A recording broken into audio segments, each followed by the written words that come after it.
Okay, we are now live on YouTube.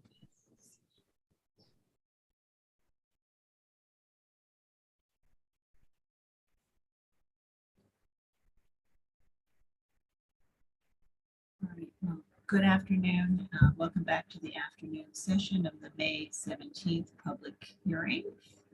This hearing is being held via Zoom and live streamed on our YouTube channel. So if you would like to testify on any of the items this afternoon, please join the meeting at the appropriate time. We are currently about 45 minutes ahead of schedule. And so as you look at the agenda, you will see that for most items, there is a be here time that is approximately an hour ahead of the estimated time. So you should be looking at the be here time for the afternoon items. Having a little trouble hearing you, Sarah. Sorry. So just noting for the public that we are ahead of schedule. Ahead of schedule and about 45 minutes. So when people look at the agenda to determine when they should join the meeting, if they wish to testify, they should look at the be here time, which is approximately an hour ahead of the estimated time for the item. So we are ahead of schedule, so I just want the public to note and look at the be here time if they want to join this afternoon. If the public just wishes to watch the proceedings, they may do so on our YouTube channel, and we'll begin this afternoon session with public hearing item number 7, and I'll turn it over to Corey Harala to take us through the agenda. Thank you, Sarah. So we'll start with public hearing item number 7. That's LPC 22-03056. An application for a certificate of appropriateness in the borough of Brooklyn, block 325, lot 16, 337 Clinton Street in the Cobble Hill Historic District. This is an Italianate style row house built circa 1850, and the application is to modify fire escapes and install decks at the rear facade. Hey, commissioners, the applicants have entered the hearing and the staff will take you through their presentation. Good afternoon, commissioners. Elizabeth Fagan, preservation staff. The proposal before you today is to modify an existing fire escape and install decks at the rear facade. 337 Clinton Street is located on the east side of Clinton between Kane and DeGraw Streets in the Cobble Hill Historic District. The rear facade of this building is not visible from public thoroughfares, and you can see it indicated here in red. Here is a block plan with 337 Clinton outlined in red. The commissioners will note the presence of rear facade fire escapes at neighboring buildings within this block, as well as rear yard additions varying from 1-story to 4- and 5-story full height additions. The majority of the additions on the block appear to be 2-story with rooftop terraces, and 337 Clinton Street has an existing 1-story rear addition. Here is the existing rear facade of 337 Clinton, as well as the existing fire escape that extends to the roof, which you can see in the center photo. Adjacent buildings in this row to the left and right have similar fire escape configurations. Here again are adjacent rear facades showing the context of this row, as well as other existing rear yard additions. Here are photos of rear facades at the opposite side of the block along Tompkins Place.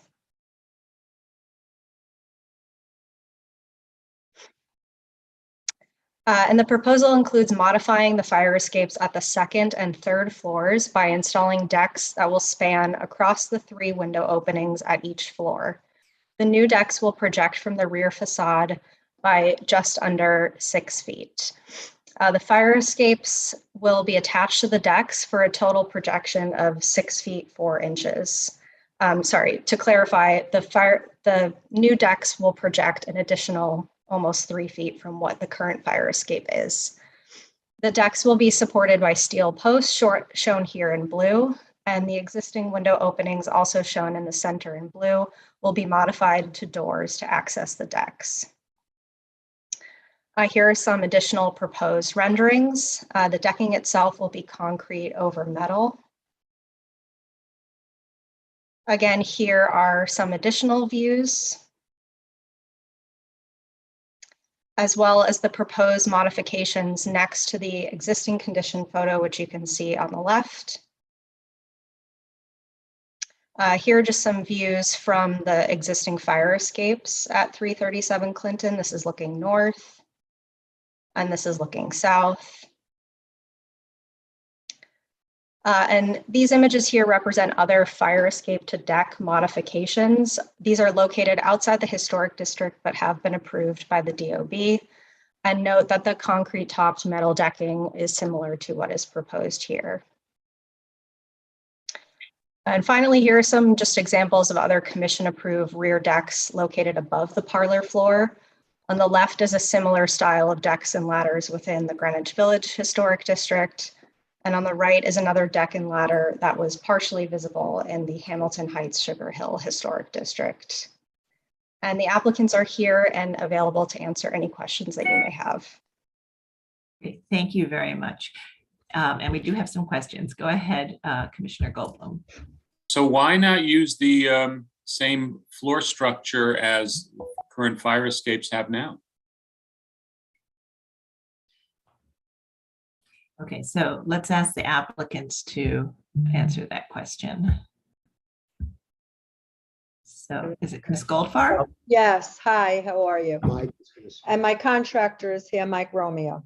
Hi, okay, so why wouldn't we be able to use the existing? Is what you're saying? Why wouldn't you just extend the bar slats type flooring as opposed to deck with concrete? Well, a couple of reasons. We're not only going to make it come for full width, but we are going to come further out. Coming further out in two things. If we're going to make it a deck, it's the steel decking with the slots makes it very hard to walk on. Doesn't give a cover to underneath. And if we do come out any further without adding a new structure, it's going to put more stress on the rear wall. Those don't have any kind of columns. They're just anchored in through the old wall and cantilevered. And if you cantilever any more than that and bring the ladders out, the weight that's going to be on there is going to put some pressure. And you know, that rear wall is not made to hold that. It's old brick. And you know that they don't use any masonry the way they do today. It's lime and sand. Right, well, that's a comment that relates to the structure that you're putting in, those little blue columns. That doesn't necessarily relate to the decking material. So you're saying that the reason for the decking is because you want it to be easy to walk on? Well, it's going to be a nicer finish. And it's typical to what we've done, which was passed, and you know, that's what they requested. Okay, thank you. I would just like to say something. The reason that I want to put these balconies on these apartments is because when my tenants were locked up during the pandemic and working from home, I felt terrible that they had no place to get any air and to go out.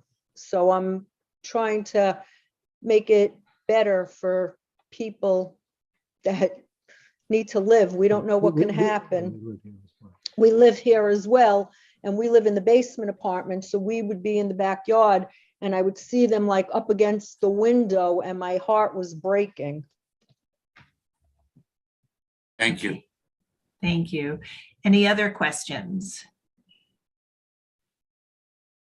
Okay, let's move to public testimony. If you're here in the meeting and would like to testify on this item, please raise your virtual hand so we can identify you. And I will turn it over to Sonia Gior to take us through the testimony. Thank you. And so we do have one person signed up, Helen Freeman. So I'll be moving you into the hearing, Helen.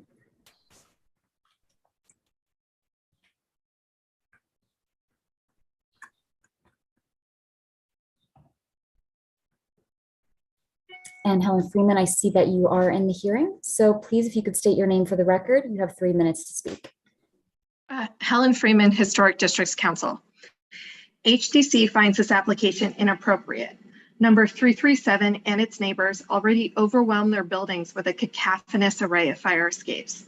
This proposal will make that condition worse. There must be a way to accomplish this programmatic desire for outdoor space with emergency egress that is more respectful to this particular donut or any donut anywhere. Thank you.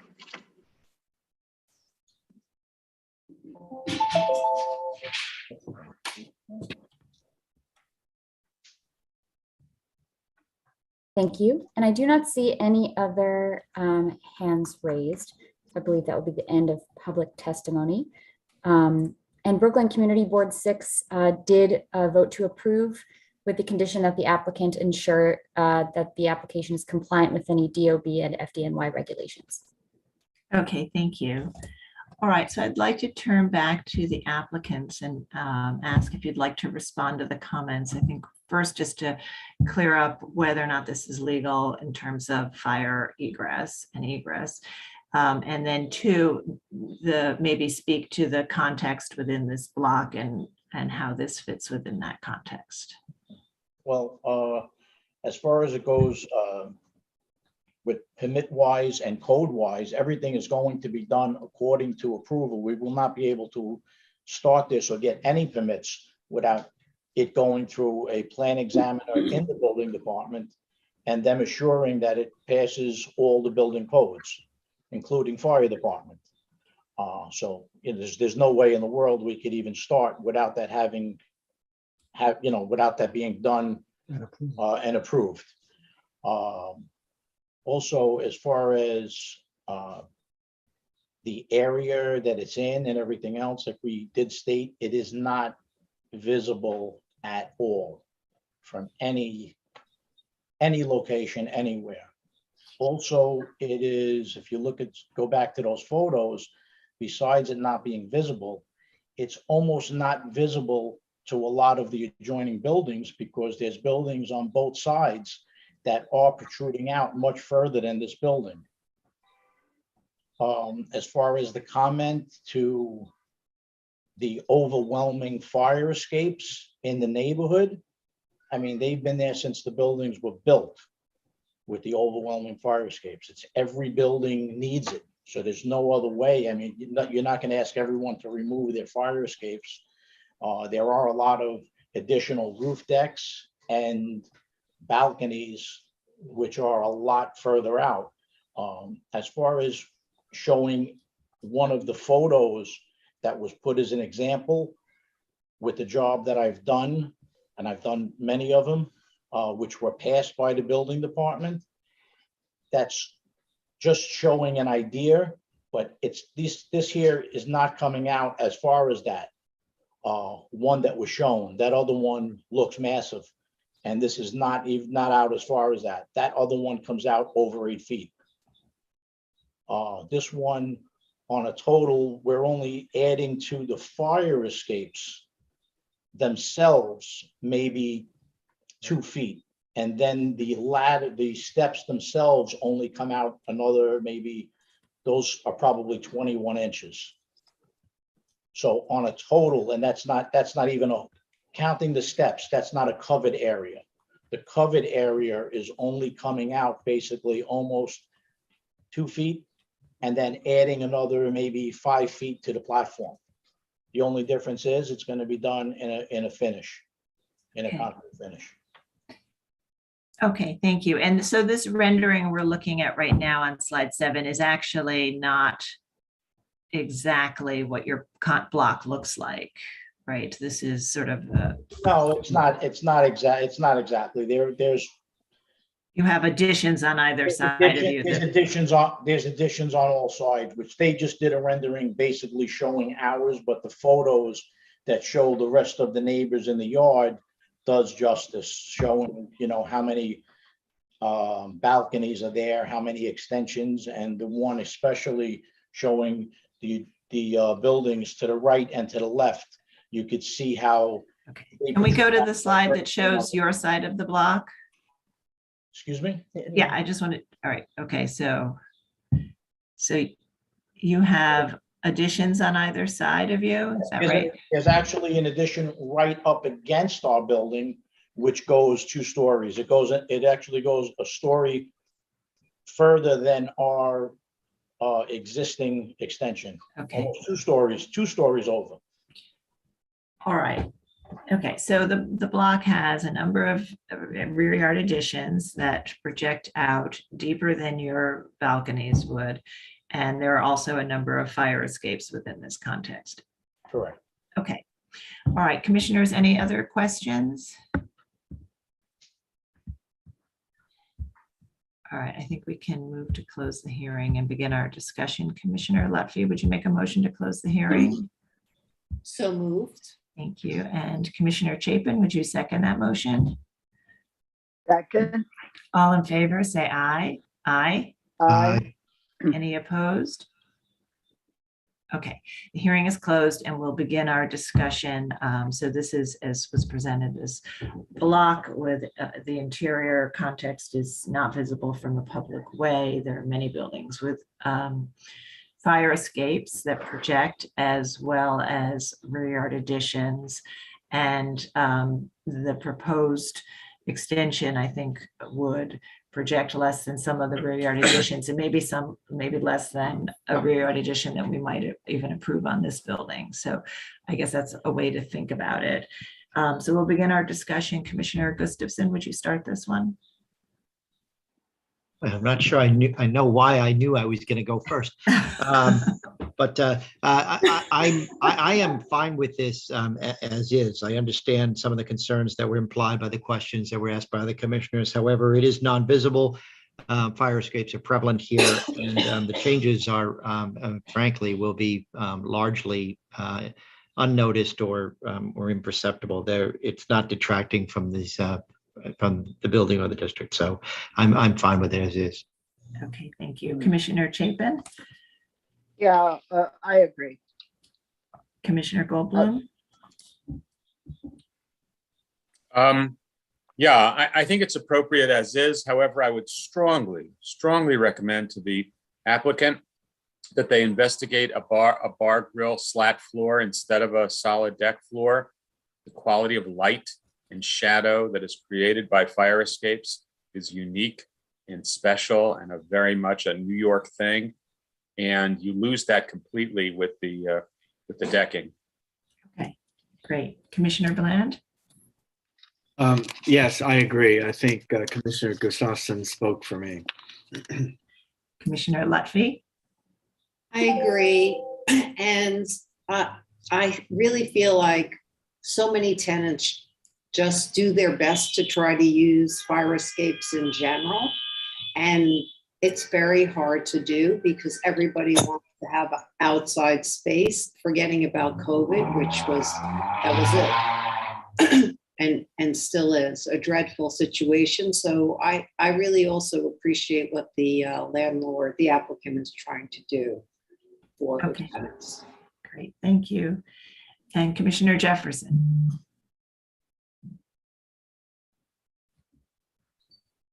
Oh, so he's sorry, he's gone. He's gone. So I think that that's everyone. Okay, and I agree as well. And I think we can make a motion to approve it, but we'll also ask them to explore the possibility of doing a slatted floor. So Commissioner Gustafson, would you make that motion? Certainly. This time I'm going to try to get the docket number and the address right. In the matter of LPC 22-03056, which is 337 Clinton Street in the Cobble Hill Historic District, the application is to modify fire escapes and install decks at the rear facade. I note that the building style, scale, materials, and details are among the features that contribute to the special architectural and historic character of the Cobble Hill Historic District. I recommend approval, finding that the work will not eliminate any significant architectural features, that the work will not be visible from public thoroughfares, that other buildings in the block are of varying depths, and many buildings feature rear additions or full height fire escapes, or the proposed decks will not disrupt pristine rear facades or a central green space. that the new decks, railings, and ladder will be simple and utilitarian in design and will recall typical decks and fire escapes found within the block. That while the decks will project further into the rear yard than the existing fire escape, the open quality of the installation will not overwhelm this rear facade, and that the work will not detract from the special architectural and historic character of the building or the historic district. However, we strongly recommend that the applicant investigate a bar grill instead of the solid form decking. Thank you. And Commissioner Goldblum, would you second that motion? Happily seconded. Thank you. And Mark, will you call the vote? Chair Carroll, Aye. Commissioner Bland, Aye. Commissioner Chapin, Aye. Commissioner Goldblum, Aye. Commissioner Gustafson, Aye. Commissioner Lutfi. Aye. With 6 in favor and none opposed, the motion passes. All right, so that's approved, and we'll move to the next item. Next item is public hearing item number 8. LPC Thank you. LPC 22-05471, an application for a certificate of appropriateness in the Borough of Brooklyn, Block 306, Lot 7501, Wait, don't go. 171 Baltic Street in the Cobble Hill Historic District. This is a house built circa 1960. The application is to construct a rooftop bulkhead and install a pergola with solar panels. Hey, Commissioners, the applicants have entered the hearing. I gave you control, but I need you to not hit escape. So please, you've got control now. Please unmute yourselves. Hello. Nope, you've hit escape again. Please don't do that. You're minimizing it for everybody. So please unmute yourselves. Are you speaking to the applicant? I'm speaking to SGVA. I'm sorry, Allie. I know you're going to start, but I'm talking to your architects for. Okay, got it. Like I'm not touching anything. You're fine. You're fine. You guys you can start whenever you're ready. Please state your name for the record. You may begin. So I'll start off. I'm Allie Mooney. I'm the applicant and working with SCGA. My husband, Jesse Nisselson, and I occupy the top apartment at 171 Baltic, where Jesse was born and raised. First, we want to sincerely thank you for your time. We believe that any changes in a landmark district should be seriously considered. There's 2 reasons we're pursuing this project.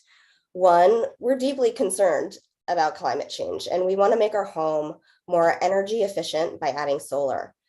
Second, we'd like to have a safe, green outdoor space for us and our young son, which is even more important now to us due to the pandemic. Rather than move out of the city for these things, we'd like to invest in our home here and make it more livable, usable, and sustainable. As you'll see, our architects have taken pains to make the design minimally invasive and in keeping with fire and building codes, while still providing a reasonable amount of both solar and outdoor space. And we hope these things don't need to be mutually exclusive. Our aim is really to strike a balance of both progress and preservation in a community that we're really proud, and we can be proud to raise our family in, and hope you agree. Thank you for your time. I'll hand it over to Amy and Anna. Great. Sorry about the kerfuffle before.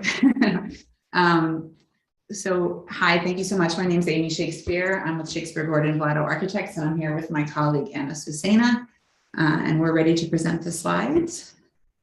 When you guys are ready. Will you be putting them up? They're up. You just need to click on it, and then you can move through the slides using your mouse or arrow keys. Got it. Okay, so here we are. Here is a photo of the existing condition. This house, 171 Baltic Street, you can see the historic tax photos at the lower right. Used to look like its neighbors, but there was a fire in this house sometime in the past, and it was rebuilt in the 60s, looking as it does now. I believe there was another recent project, not with our office, that repointed and is replacing windows, but there's no work in our project for the facade. These are some diagrams indicating the zoning of the area, its location in the landmark district, and a sightline view showing that our work will not be visible directly from across the house. One thing to note about the location of this house is it's directly across from PS 29. Here are some street views of the block itself.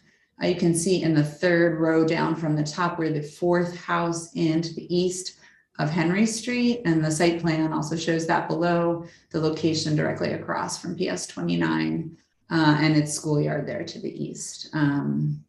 There's also another important thing to point out is there is an opening along Henry Street where there's a view of the back of this house where there's a missing tooth there.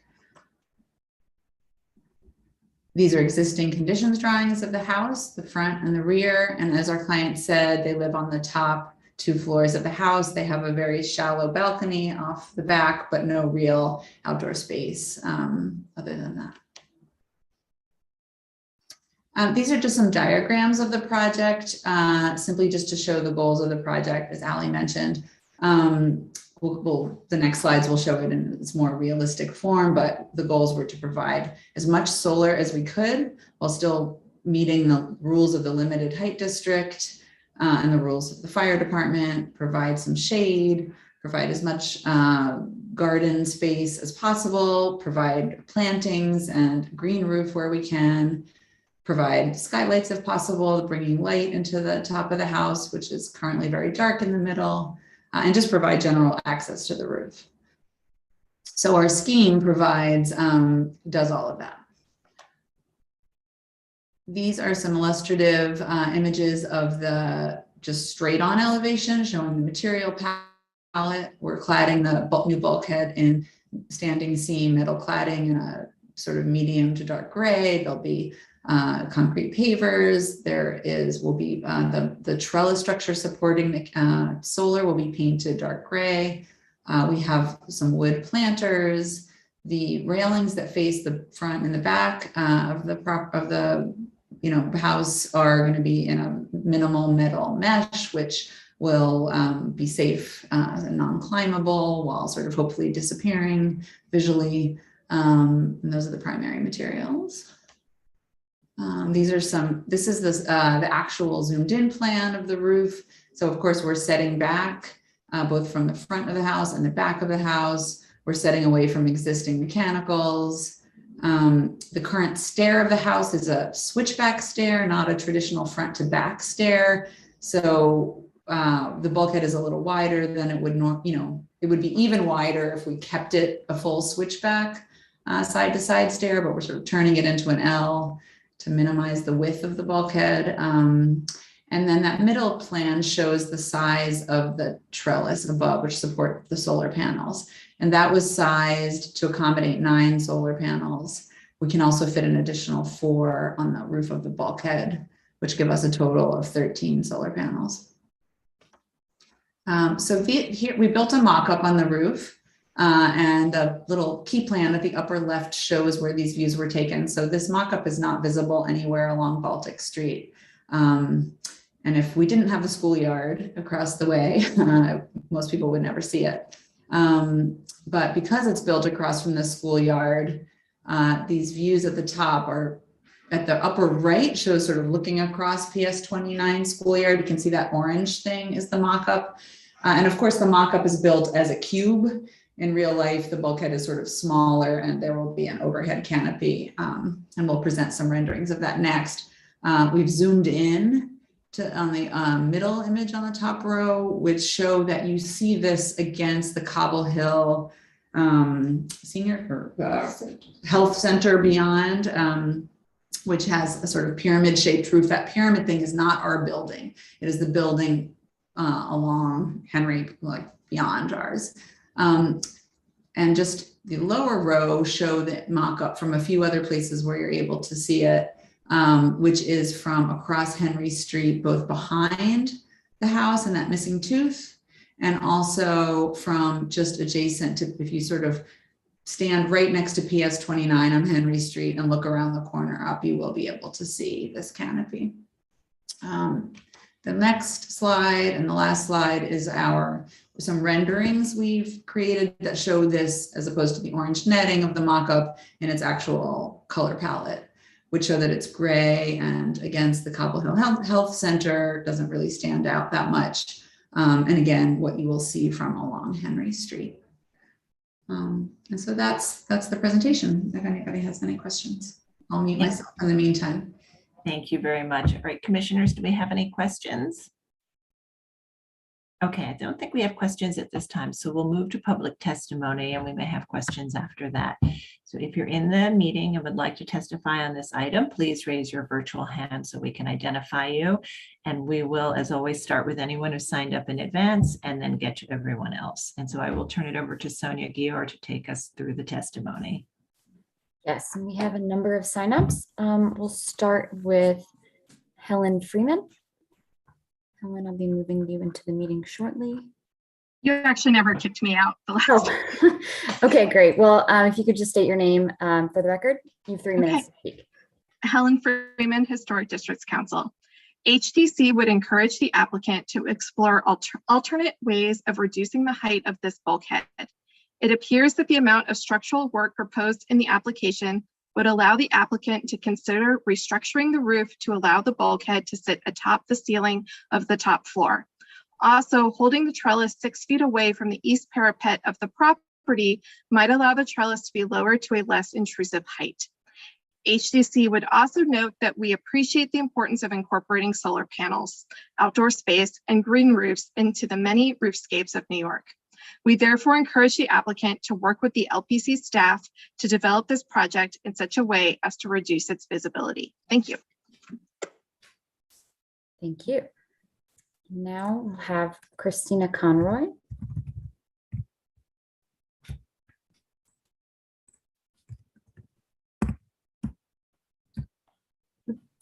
I'm not sure if Christina is in the meeting, so we'll go on to the next speaker. Roy Sloan. Roy, I'll be promoting you to panelist.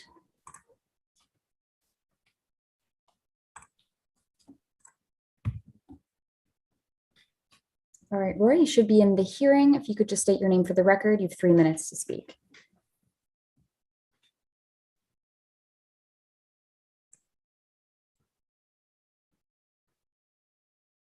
Roy, if you're speaking, you are muted. Sorry. No problem. My name is Roy Sloan. I am a longtime Cobble Hill resident. I think I've actually testified on more properties in Cobble Hill than any other person over the last 35 years. And so I'd like to reiterate my opposition to any large visible rooftop structures of any type for any purpose. I am very happy to have residents make use of their roofs, and I feel that they can certainly do so without the addition of a large canopy. I am also very supportive of solar power, but I feel that there are other ways to do that. I know that there are options. In my opinion, this appears to be using solar power to get permission to have a large pleasure dome on the roof of the house that would not be permitted if it was simply a pleasure dome that was being proposed. And I want to conclude my remarks by saying that landmarks is more than just the thickness of muntins or bluestone material. Its size, scale, and context. And having a ultramodern pleasure dome on top of a building is just not something that I think is compatible with the Cobble Hill Historic District. So I am strongly opposed, and I would like that to be recognized. Thank you very much. Thank you. All right, our next speaker will be Louis Tucci. Louis, I'll be promoting you to panelist shortly.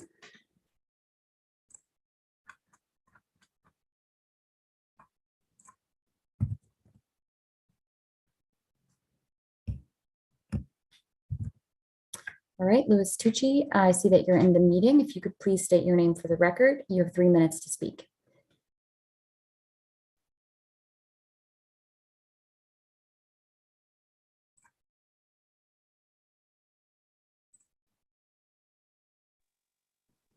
Hello, good afternoon. I hope I'm being heard. Yes, thank you. Okay, very good. My grandparents bought our house on Warren Street in 1924. When I was growing up in the 60s and 70s, Cobble Hill was not the quiet, well-ordered neighborhood it is today. Sidewalks were full of running and screaming kids. Corner candy stores were common, and teenagers hung out until late at night. The neighborhood's identity started to change in 1965 when the Cobble Hill Association successfully blocked plans to build a supermarket on the site of Veranda Park. A few years later, Ada Louise Huxtable wrote about Brooklyn brownstones in the New York Times. Gentrification had begun. The first gentrifiers were attracted by $30,000 brownstones, but more importantly, I think, they appreciated a neighborhood with a stable community of working-class families who mingled at street level. Homebuyers today invest sometimes double-digit millions to live in a quiet, landmarked neighborhood with architectural sophistication that adheres to strict design guidelines. The rooftop gazebo diminishes our community values and architectural history. It is designed to be a recreation space, one that exceeds visibility guidelines and may prove to be a nuisance of loud music and bright lights. It has no precedent in Cobble Hill.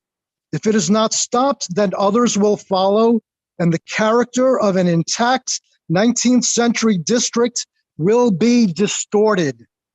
I do not romanticize the past. Many childhood friends died young, but right now I am wishing for the days when the only structures built on rooftops were pigeon coops. Thank you. Thank you. And the next speaker will be Mark Page. Mark, I'm promoting you to panelist now.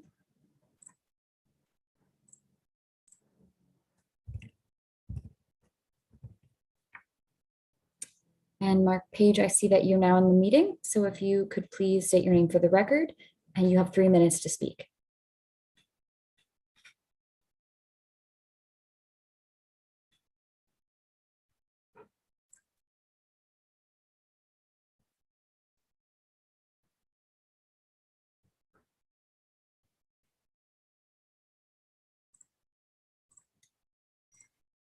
You hearing me? Yes, thank you. I oppose the proposed project for 171 Baltic Street. The purpose of the historic district designation is to preserve limited areas as they are. Strike balance is exactly the problem that throughout the city is not consistent with preservation. Why do residents in these districts put up with exacting and expensive requirements for replacement windows, sidewalk pavements, railings, and other details? They live with these requirements because the preservation of an historic appearance in limited areas adds a valuable dimension of variety and difference in the architectural environment of New York City.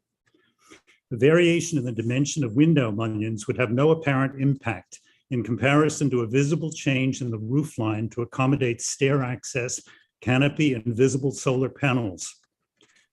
A new 5th floor structure visible from Henry and Kane Street, Strong Place, and the schoolyard is not historic preservation. Thank you. Thank you. And the next speaker will be Laura Page. Laura, I'm promoting you to panelist.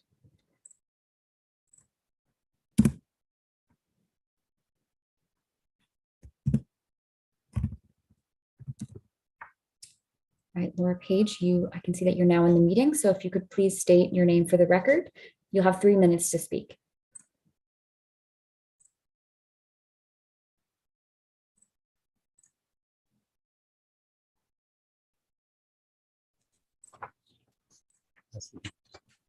Laura Page, can you hear me? Yes. I oppose the proposed project for 171 Baltic Street. I chose to live in Cobble Hill because of the scale of the buildings. This project is adding a 5th floor structure to the top of the building, dramatically changing the existing roof line. and it is visible from several streets and the school playground. I have lived in this immediate neighborhood since 1974 and brought up 5 children here. I value the neighborhood, and an important part of it is what it looks like. Thank you. Thank you. And the next speaker is Erica Goldman.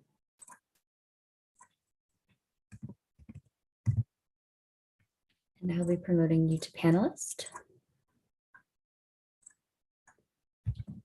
All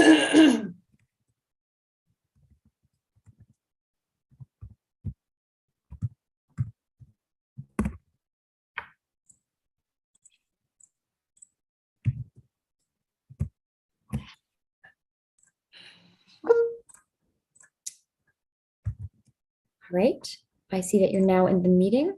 If you can unmute your line and state your name, you have 3 minutes to speak. Okay, hello, my name is Erica Goldman. I have lived in Cobble Hill since 1961 when my parents bought the house. I grew up playing on the streets with the Tucci's and others, and the historic preservation of our neighborhood is key to its character. I fail to understand how achieving a variance to build a rooftop entertainment area preserves the character of the neighborhood, and I would like to register my opposition to it. Thank you. Thank you. And the next speaker is Catherine Rasmussen.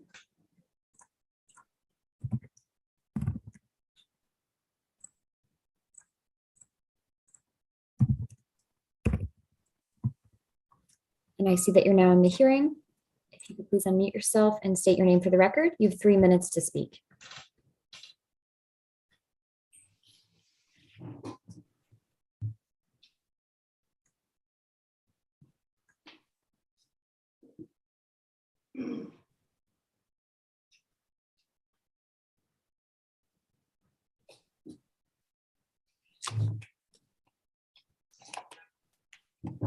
Catherine, are you able to unmute yourself?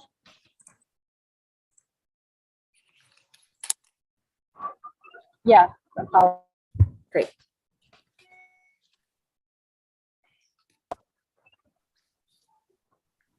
So I'm Catherine Rasmussen, and I oppose the 171 Baltic application for rooftop bulkhead and solar array panel installation as proposed, due to the visible structures that are not appropriate in the historical district nor necessary for the residents to enjoy the benefit of a solar installation.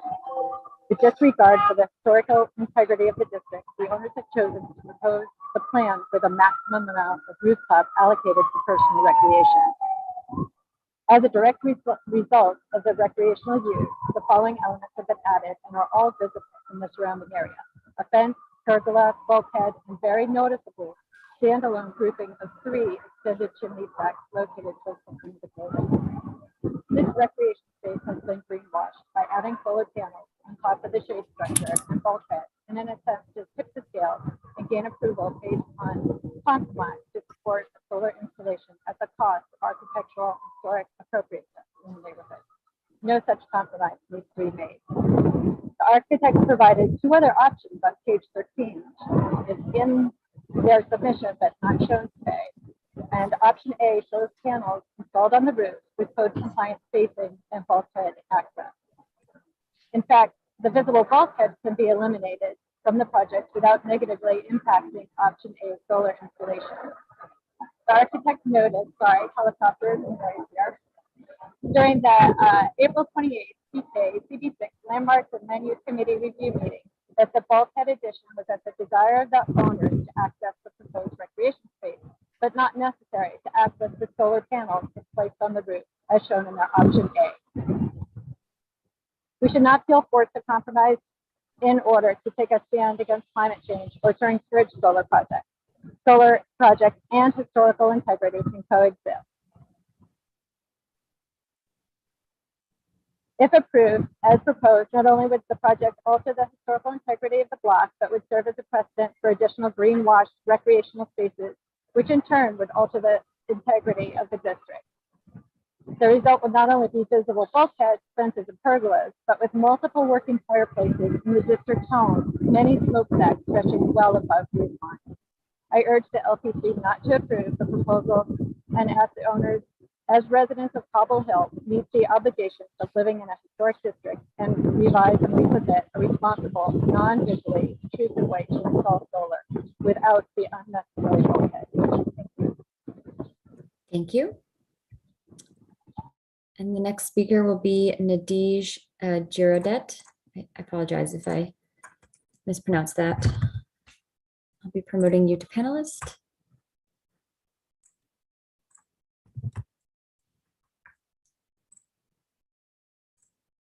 And I see that you're now in the meeting. If you could please unmute your line and state your name for the record. You'll have 3 minutes to speak. Hi, my name is Nadej Girodet. I'm a lifelong resident of Cobble Hill. I oppose the addition on 171 Baltic because alternatives exist that allow for solar energy and preserve the integrity of our landmarked neighborhood. In preparing this statement, I've been thinking, what is the significance of an addition like this for our historic district? I came to realize this isn't just about one roof structure on a house built in the 1960s. I graduated last year with a master's in architecture, but my education in architecture and urban studies began as a kid growing up here in my grandparents' house, and I continue to learn from these houses and this neighborhood. For me, one of the most important reasons for the landmarks designation is that these buildings embody lessons and spatial configurations from our past and manifest ways of living together that we have otherwise long forgotten. They are here for us present-day inhabitants and visitors to discover them. Like time travelers, we experience in the most fundamental way how these homes, streets, and roofs shape us and teach us about light, air, and density. They provide us with examples that we could not otherwise imagine for how to separate and connect our lives with those of our neighbors and the city. These architectures are the envelopes of our lives and create a shared experience within the community, one that we can pass on to future generations. Just as we preserve the proportions of the facades and design of the ironwork, we should be protecting the landscape formed by the roofs. It is our responsibility and privilege to care for and defend our landmarked neighborhood's history. The addition proposed changes the reading of the roofs, both from within and outside the block.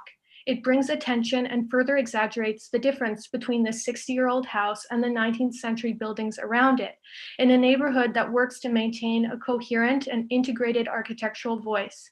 It impacts our understanding of the house's height and introduces new materials that are outlined against the sky. The addition uses a contemporary architectural language reflecting the design trends and values of today and sets a precedent for a 21st century eclecticism to take over the neighborhood's roofscape. For these reasons, I strongly oppose the proposal for the addition on 171 Baltic Street. Thank you. Thank you. And our next speaker will be Peter Labont.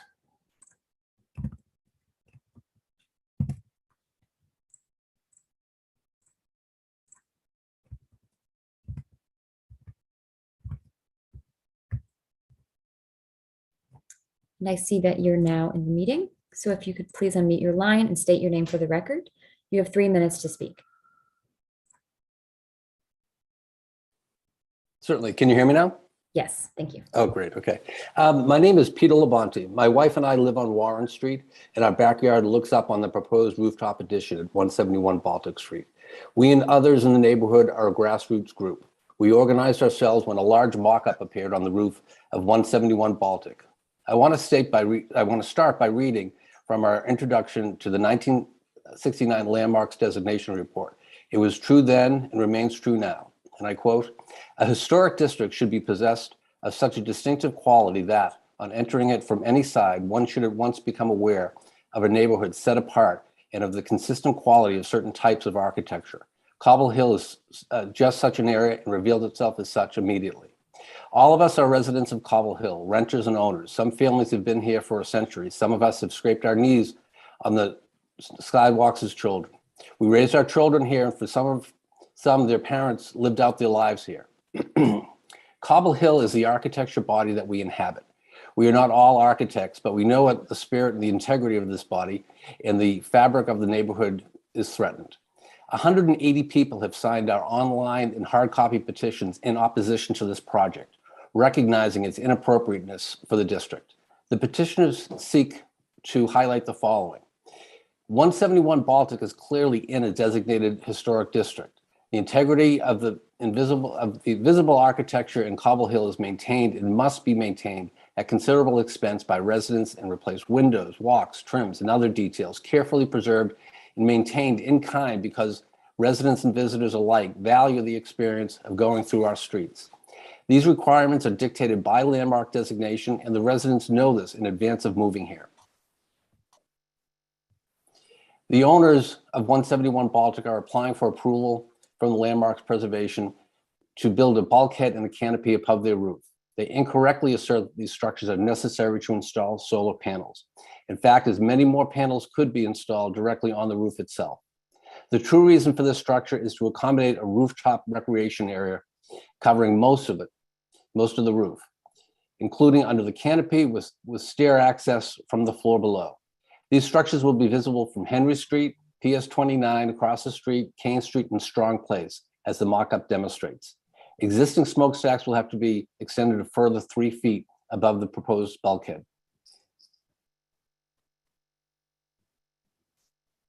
If allowed, rooftop recreation structures of this kind could become the rule and prematurely change the rooftop topology of Cobble Hill and potentially impact adjoining neighborhoods. This new use of property would drastically change the appearance and noise level of what has been a decades-long, carefully maintained investment by a community in this neighborhood and sense of continuity and order. If this continuity and order is not respected, the historic streetscape risk becoming a series of miscellaneous structures along the roof line, and late night socializing would expand from backyards to the wide open rooftops. Thank you. Thank you. And the next speaker we have is Susan Mulcahy. I'll be promoting you to panelist now.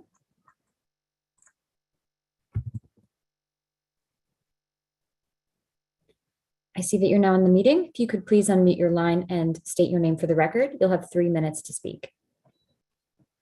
Thank you. My name is, can you hear me? Yes. My name is Susan Mulcahy, and I've lived in Cobble Hill for 18 years. I'm here today to protest the proposed addition to the roof of 171 Baltic Street.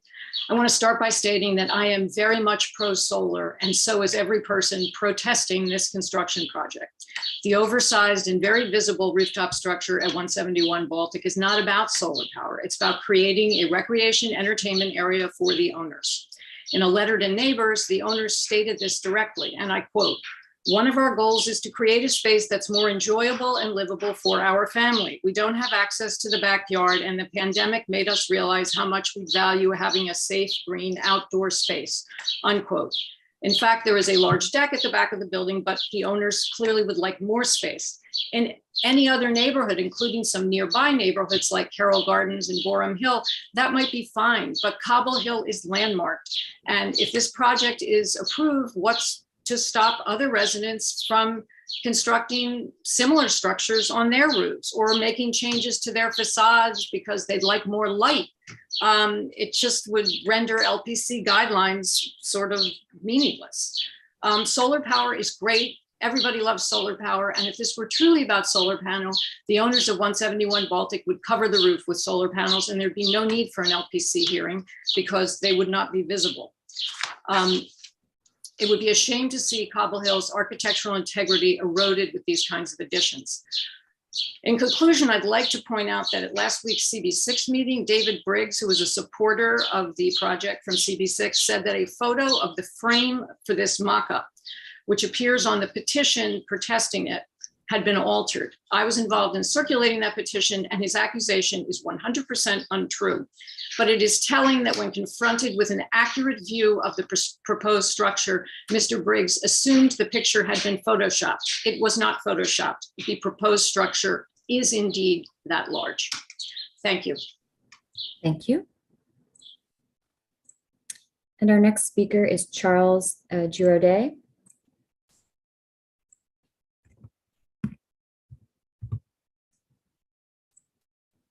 I'm promoting you to panelist.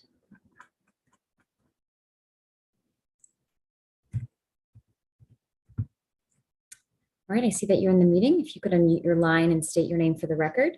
You have 3 minutes to speak. Can you hear me? Yes. Yes. Okay. My argument here. Hello, my name is Charles Giraudet. I was born in France, where I studied architecture. 33 years ago, I moved in with my wife, Erica, in the Cobble Hill house she grew up in. We support solar. We have recently installed 16 solar panels on our roof with a certificate of no effect from this commission. Since it's possible to install solar on roofs without canopies, I'll skip the discussion about solar, which is not a landmarks issue anyway, to focus on the architectural impact of this proposal. I oppose this project on the grounds that it would introduce a new typology in the district and disregard some of the guidelines that have been the bedrock of preservation efforts for the past 53 years. No visibility from the streets, modesty in front of the existing. What is proposed here is the creation of a whole new layer of habitat, which is neither contextual nor coherent with the intentions of Cobble Hill's designers and the spirit and letter of landmarks law. The precedent it would set would precipitate the decline of Cobble Hill as a historic district. This project is inappropriate because it is visible from Henry Street on both sides of Baltic, from Kane Street, Strong Place, and PS 29 Schoolyard. By flaunting the importance of maintaining the skylight on the public facade, the very idea that these facades are worthy is being questioned. The design may be minimalist, but what is non-minimalist is its visual impact. By introducing ahistorical elements and suggesting that the ongoing alterations can integrate harmoniously, it is promoting the replacement of a single time period by an uncontrolled accumulation of concessions to the taste of the day. The proposed project would introduce asymmetry and verticality on a road that is otherwise intact from that point of view. The long cornice against the sky would now be punctuated by a blocky extension, the underside of a canopy, and smokestacks. 171 Baltic is part of the oldest row in Cobble Hill, 9 houses built in 1837-39 in Greek Revival. East of the same block is a rare row of Gothic Revival houses. At the corner of Clinton, Richard Upjohn, the architect of Trinity Church, designed a home for himself, later enlarged by his son. Should the most visible house be the only one built after 1848? If the word inappropriate ever needed an illustration, this project would be it. When the designation report was issued, it noted, the real cause for alarm today is the modernization of houses. Changes and improvement create jarring notes in otherwise harmonious rows of houses. Those renovations intended to increase property values tend to have the opposite effect in historic districts where the very thing that attracts buyers is wantonly destroyed. Designation of the Cobble Hill Historic District will strengthen the aims of the community by tending to prevent the needless loss of architectural quality by attrition and by controlling future alterations and construction. End of quote. The privilege to live in Cobble Hill comes at a price that is not here for the changing. And thank you very much. And I refer for more extended arguments on architectural and urban impact to the paper that I sent yesterday. Thank you very much. Thank you. Our next speaker will be Lara Varial. I'll be promoting you to panelist now. I see that you're in the meeting, so if you could please unmute your line and say your name for the record. You have 3 minutes to speak. My name is Lara Variali, and I'm speaking on behalf of myself. I live in the district just a couple blocks away from 171 Baltic Street, and I did support this project at the community board landmark meeting. And I changed my mind. I changed my mind after I was able to see the mock-up in person. While the photos in the presentation do a good job showing the visibility of this rooftop addition, the additional bulk is incredibly more jarring in person. It can be seen from many different locations, and it's completely inappropriate, especially considering that there are no other rooftop additions on this block. I understand that the proposed rooftop will not interrupt the skyline above this row when seen from the south, given the height of the Cobble Hill Health Center a few blocks north. but I'm extremely concerned about the precedent that this will set on this block if approved. The addition of solar panels is a noble cause, but that should be done without severely detracting from the streetscape and the historic district. The applicant should work with the commission to significantly reduce the addition's visibility. Thank you. Thank you. And those are all the speakers that have signed up, though I see, Christina Conroy, that you are in the meeting now, so I'll be promoting you to panelist. And if you can unmute your line and state your name for the record, you have 3 minutes to speak. Okay. Thank you, commissioners. I'm Christina Conroy for the Victorian Society, New York. Now, this house, said to have been built in the 1960s, has seen some architectural details added since designation that has improved its relationship to the historic neighbors. Nonetheless, the main reason for our objection to the proposed rooftop addition is its high level of visibility from Kane Street in relation to other buildings in the district. Especially problematic is the addition's effect on the towered roofscape of the Cobble Hill residents seen through the open space behind PS 29. This addition would have to be much less visible for us to find it appropriate. Thank you very much. Thank you. All right, that's the end of our speakers who've signed up in advance, and I see there are a few hands raised. So Douglas Hanow, I'll be promoting you to panelist.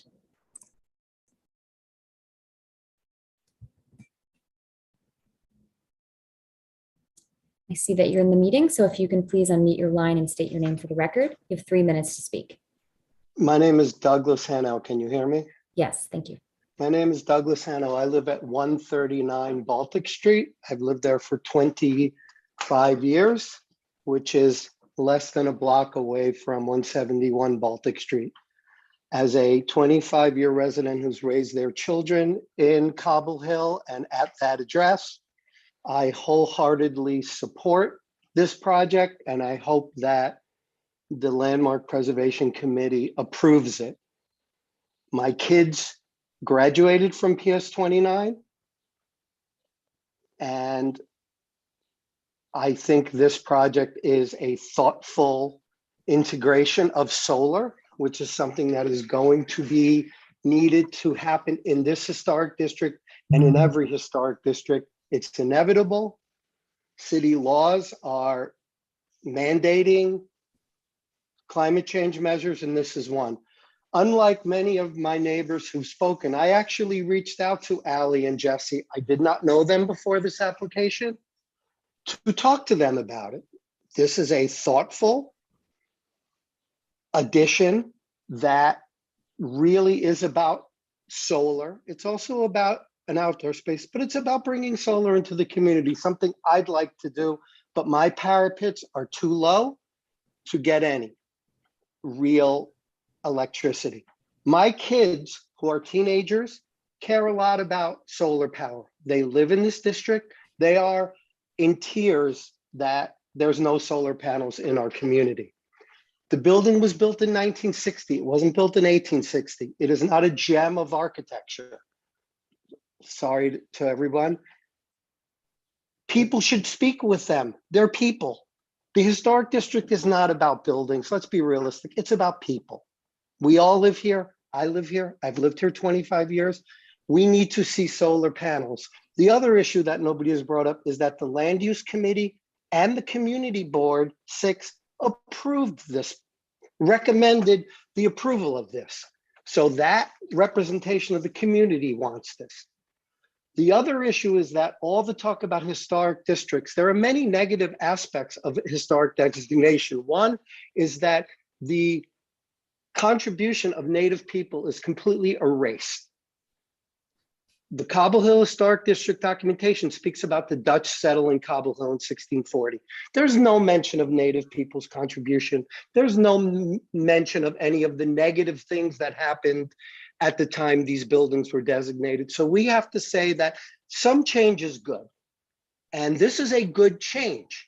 I want children who go to PS 29 to see solar panels in the community. It is the future.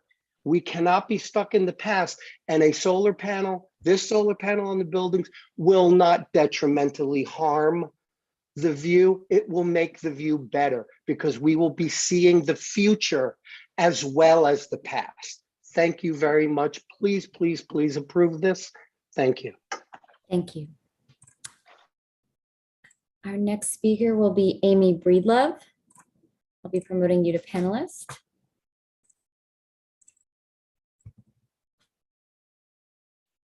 I see that you're in the meeting now. If you could please unmute your line and state your name for the record. You have 3 minutes to speak. Hello, I'm Amy Breedlove. I'm the former president of the Cobble Hill Association, the civic organization founded to preserve and defend the historic district of Cobble Hill. I have spoken in front of this body over the years in opposition to, but also in support of projects in Cobble Hill.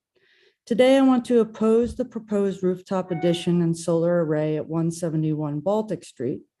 The massing proposed by the applicant is inappropriate for the historic district. My fellow community members have given you many and possibly all of the reasons why this proposal is not appropriate for the historic district, and it's a well-preserved 19th century brownstone and townhouse neighborhood in New York City. The use of a solar array to claim the proposed structure is needed is not founded in fact. I too support solar use and alternative methods of energy production.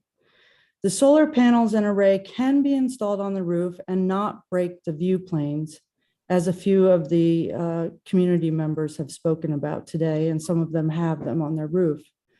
I asked the Landmark Preservation Commissioners and the chair to ask, is this proposed bulkhead addition appropriate? I would hope that years of ruling on this body would bring you to the answer of no, it is not appropriate. And send the proposal back and ask the applicant to reduce the structure's mass and maintain their vision, but also allow for the historic preservation of the neighborhood. And in that, also allow for their solar array and their wish to have alternative energy production. Thank you. Thank you. And the next speaker will be Simon Weber. And I am promoting you to panelist. I see that you're in the meeting now. If you could please unmute your line and state your name for the record. You have 3 minutes to speak. Hi, can you hear me? Yes. Hi, my name is Simon Weber. I live on Warren Street, just a block away from 171 Baltic, and my child goes to PS 29. I also grew up in the neighborhood, and like many of those on the call understand what makes it a great place to live, and that is in no small part because of the beautiful architecture. I also understand that we live in really unprecedented times. The climate is in crisis. The pandemic continues to drag on. This project would make solar much more prominent in our neighborhood, and I think solar needs to be a core part of our future as a neighborhood, as a city, as a country. And I agree with earlier panelists mentioning the fact that this would prominently display and show our kids across the street in PS 29 how important we prioritize their future and the future of our climate. I also think this project would allow a family to make their home more sustainable and livable, which is one of the reasons why we've had such great flight from the neighborhood and from the city in general. And I think it's important to try to make everyone's life more sustainable through this and other mechanisms. I think it's an exceedingly reasonable proposal. I have not seen it as a visible structure from Warren Street, although I walk up and down the block every day. I also believe there's another structure on Warren Street, so it's not a complete precedent setting, and I haven't seen a proliferation of solar panel structures in the subsequent years, so I don't think that it's likely to result in onto the landscape. And lastly, I think if the Land Lakes Committee really is seeking to strengthen the economy, improve property values, and foster pride that our citizens have in the neighborhood, I think this is exactly the sort of proposal that will do that. And I urge the committee to support it. Thank you. And the next speaker will be Lisa Ferry. And I've just promoted you to panelist. I see that you're in the meeting. If you could please unmute your line and state your name for the record. You'll have 3 minutes to speak. Hi, my name is Lisa Ferry. Can you hear me? Yes. My name is Lisa Ferry. I'm a neighbor who also lives on Warren Street. And I would start just by saying I'm a little taken aback by some of what's been said on this call today, in so much as some of my neighbors in criticizing this project, it feels like a mischaracterization, arguably a gross mischaracterization of both what's being proposed in this project, but also who this family is. I mean, this is a family who has generations in the neighborhood who chose not to, they have the means to move elsewhere, chose not to because they care this deeply about the history and have lived the history and feel deeply bonded to this community. I think that's important to keep in mind. But secondly, you know, when I look at what this project is, I am confounded by some of the ways it's been described on this call as a pleasure dome and an entertainment space. I mean, this is a project that's this is a family that's trying to find a way to build some space for their family. That's not a pleasure dome. So I think if we can sort of dial it back to the facts of what's being proposed. I've heard detractors on this call talk about, oh, this isn't really about solar, but it strikes me that these homeowners could just build a roof deck and a bulkhead without going through all of this trouble and expense to build a solar canopy. So I don't think that's relevant. And to my eye, although I'm not a trained architect, I don't see how this is so noticeable that it is disruptive to the architectural integrity of the neighborhood, which I would reiterate, this is a family that cares deeply about about the history and community and architectural integrity of this community. That's why they're choosing to spend all this money and go out of their way to stay here to raise the next generation here. But I would add too, remembering that when this first went to CB6, the Landmarks and Land Use Committee members said, and I will quote, "This is a model project. This is what we want. We want to be encouraging this form of energy. We want people to be able to build out their properties to their best enjoyment and use. This project meets all of the clearance guidelines." End quote. It's sustainable in ways above and beyond what many projects like this are. So I strongly support approving this project, not just for what this project is on the face of it, but also for what this family represents for the future of this community and the future of all of this historic district.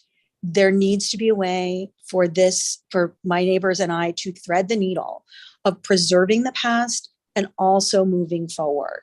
And I think that this project hits that. I would strongly encourage you to, as one of the earlier panelists mentioned, talk to Jesse and Allie. I think what you're hearing on this call from some of the critics is a real gross mischaracterization here. Talk to Jesse and Allie. I strongly encourage you to support this project. Thank you.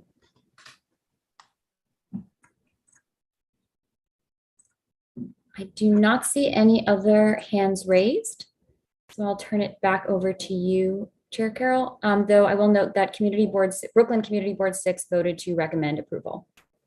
Great, thank you very much.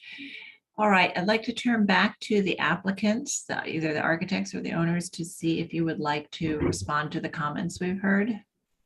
Sure. Well, thank you so much. That was very interesting to hear all the comments. And if I could flip through, is it all right if I flip through a little bit? So there were a number of things said, and I really want to stress that not all of them were accurate as far as the client's motives. The client came to us from the very first conversation we had about the project.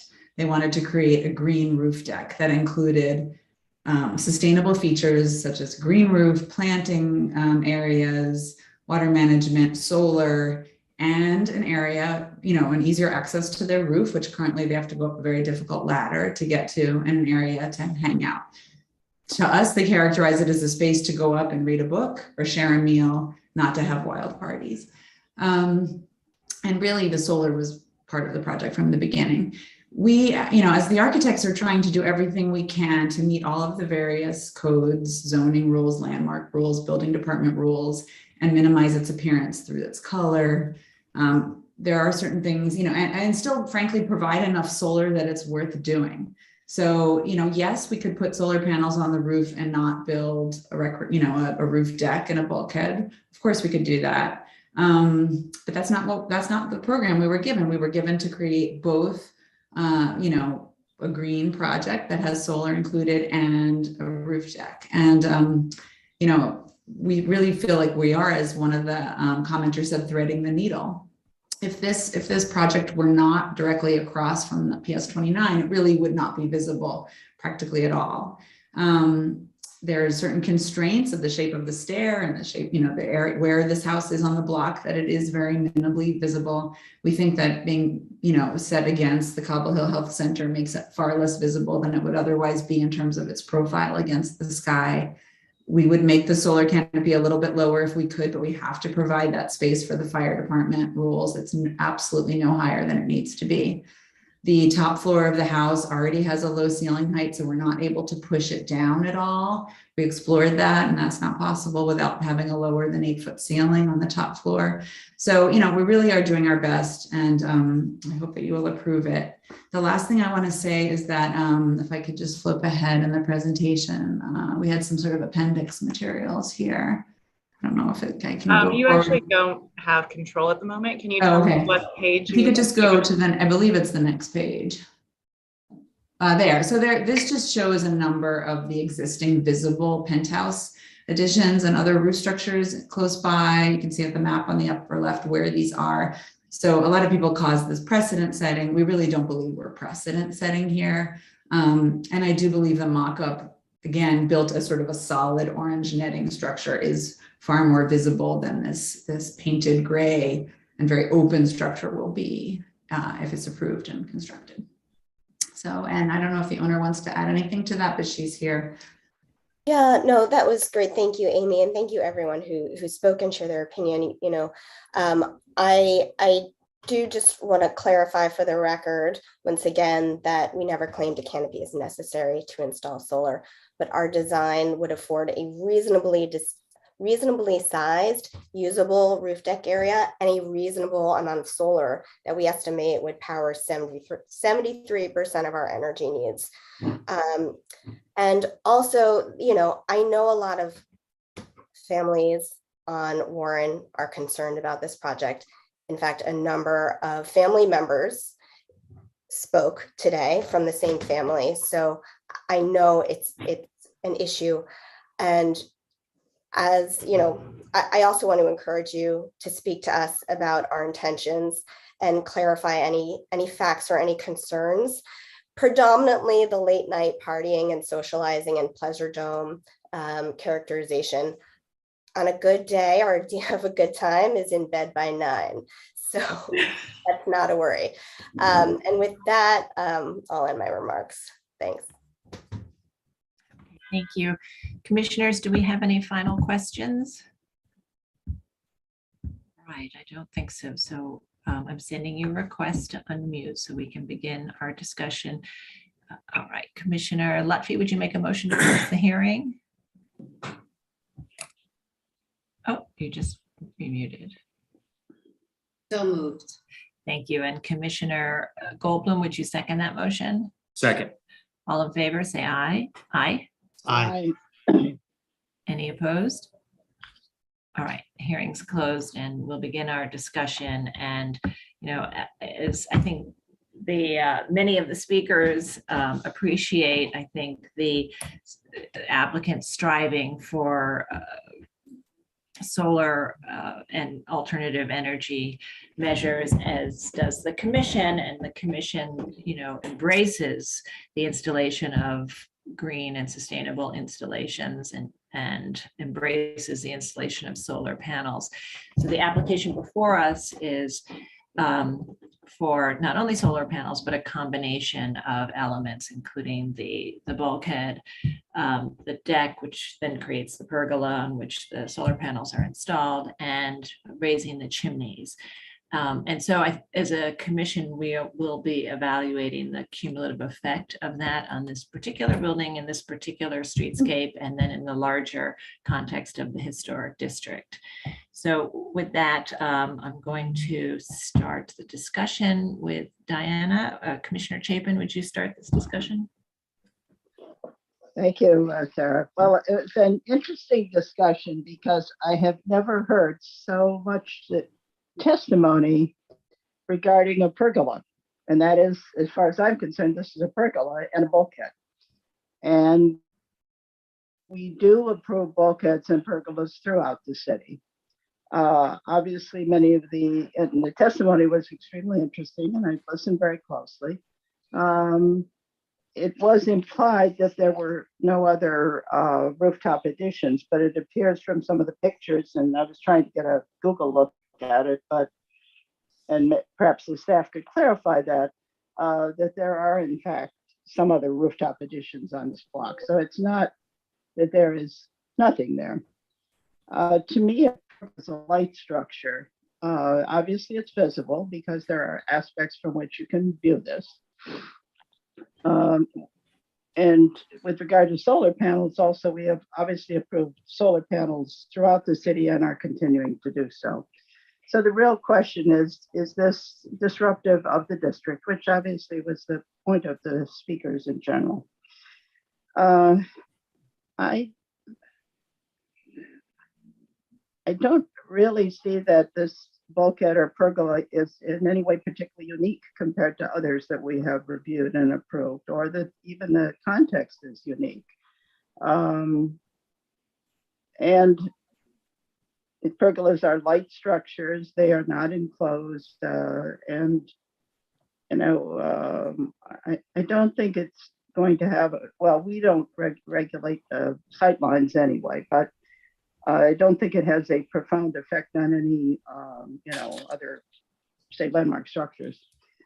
So I think the only issue would be, is it possible to reduce it at all in visibility?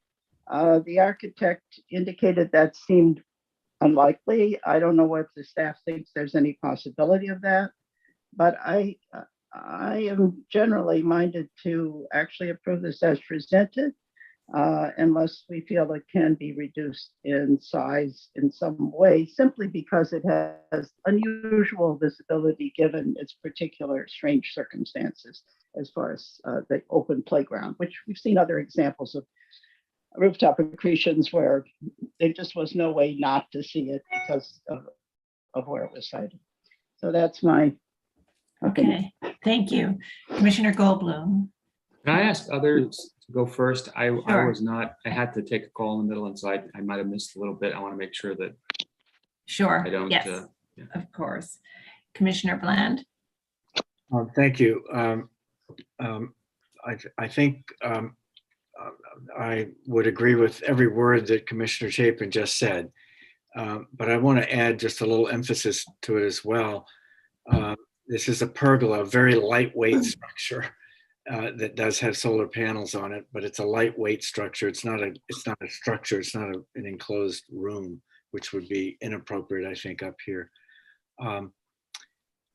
It also would be a sad day, I think, for our future and landmark districts as well as all other districts of our city, if use of outdoor space on a roof and energy stewardship were seen to be in total conflict. This is an attempt to make both happen, and I think that's sound public policy. And I'll just re-emphasize what Diana has said too. We've approved sorts of pergolas that allow use of a rooftop, which is not a pleasure dome. It's a use of outdoor space, as well as solar panels to capture energy. So I can approve it as is. Okay, thank you. Commissioner Lutfi.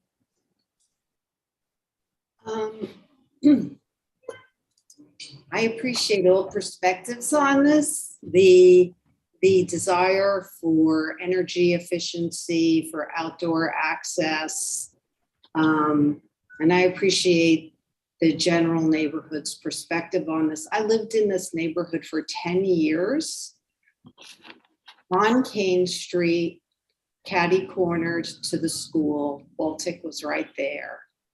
And I have to tell you, quite honestly, the roof lines in this neighborhood are extremely intact.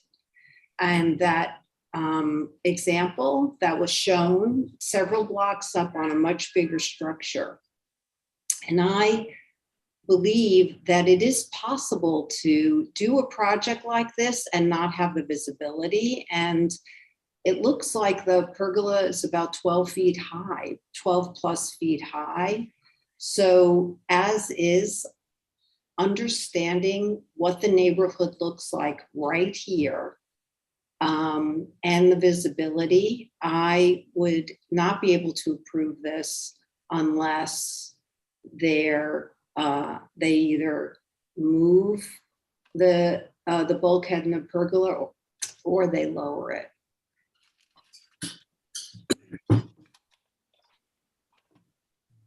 Thank you. Commissioner Gustafson. Yeah, for the, I think Commissioner Lutfi put my position in better words than I would have myself. The context is unique. It is across from PS 29, but that's what you buy when you buy an historic district. Sometimes you have a corner building that's more visible than others, and here I think the short answer is that it is highly visible. I don't want to pit progress against the use of the roof either. But if it were simply a pergola, it was as highly visible as this is, generally speaking, well, I'll speak for myself alone. I would say you got to drive that down, and you've got to make it less visible. Maybe others say would have, if it was simply a pergola, would say that you know, I don't care how highly visible it is. Fair enough. That's not my position. You know, rooftop use, I would never comment on how they use it. I don't really care how they use it. They're entitled to. It's New York City. On the other hand, as long as it's as highly visible as it is, I could not approve it in that condition. So they'd have to drive it down. Okay, thank you. So Commissioner Goldblum, do you feel comfortable commenting? Yeah, thank you. I've in the past made my feelings about solar being appropriate to be seen very clear. That said, I think that there is something curious about this particular setup. The pergola has to be as high as it is because of FDNRY rules. That is because it goes across the entire width of the remaining roof, apart from the bulkhead, I think. And you have to have, or, you know, you have to, you know, if you were to set it on the ground and have the panels be on the ground, I think that it would be more, obviously less visible. I think that they should work with the staff to reduce the height, certainly of the bulkhead. It looks like the bulkhead's around a little less than 9 feet. I believe bulkheads are allowed to be 7 feet. We've inside dimension. So I think we should I think they can work with the staff to try to make it less visible. And whether that includes modifying the location of the usable deck to a different side or putting some of the panels on top of the bulkhead. I really don't, you know, have a solution in my pocket, but I think that they could achieve most of their goals with a less visible project. Okay, thank you. All right, so I want to thank everybody, the applicants for presenting, the public for participating, and the commission for your thoughtful comments. And so, you know, we have six commissioners present right now. So with our mixed thoughts, we don't have enough for a vote. We have some commissioners who are supportive of it as is, and others who are supportive of the goals, but would like to see it be less visible in this particular context. And I do want to just sort of reiterate that visible pergolas, visible bulkheads, visible solar panels are all elements that this commission has approved. So it's not visibility alone that makes it inappropriate. It's how you see it and where you see it and why you see in the context in which you see it. And so, Commissioner Lutfi talked about this being a uniform roof line. And so I think given the particular conditions at this site,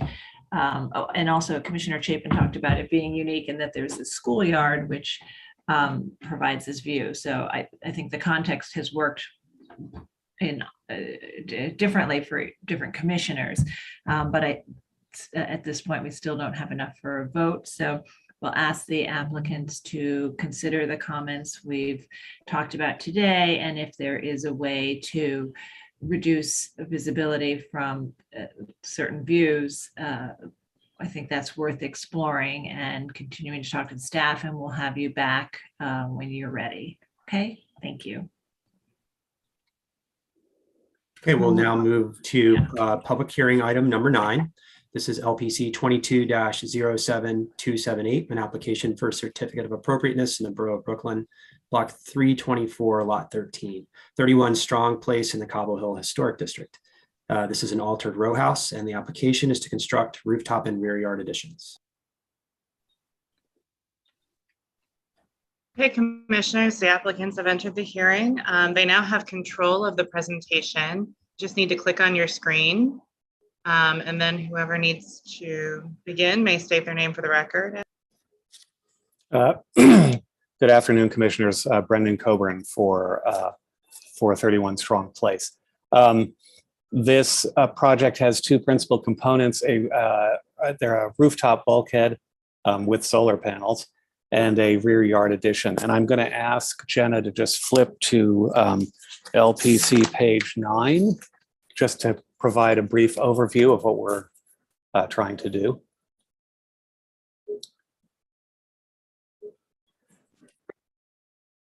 Okay, so this is a existing rear yard isometric drawing on the left and a proposed rear yard isometric drawing on the right. Our project it currently has a rooftop bulkhead, which you can see there. It comes up and makes an L turn onto the roof. It has visibility currently from Clinton Street and perhaps a little bit of visibility from south on Strong Place, looking to the north.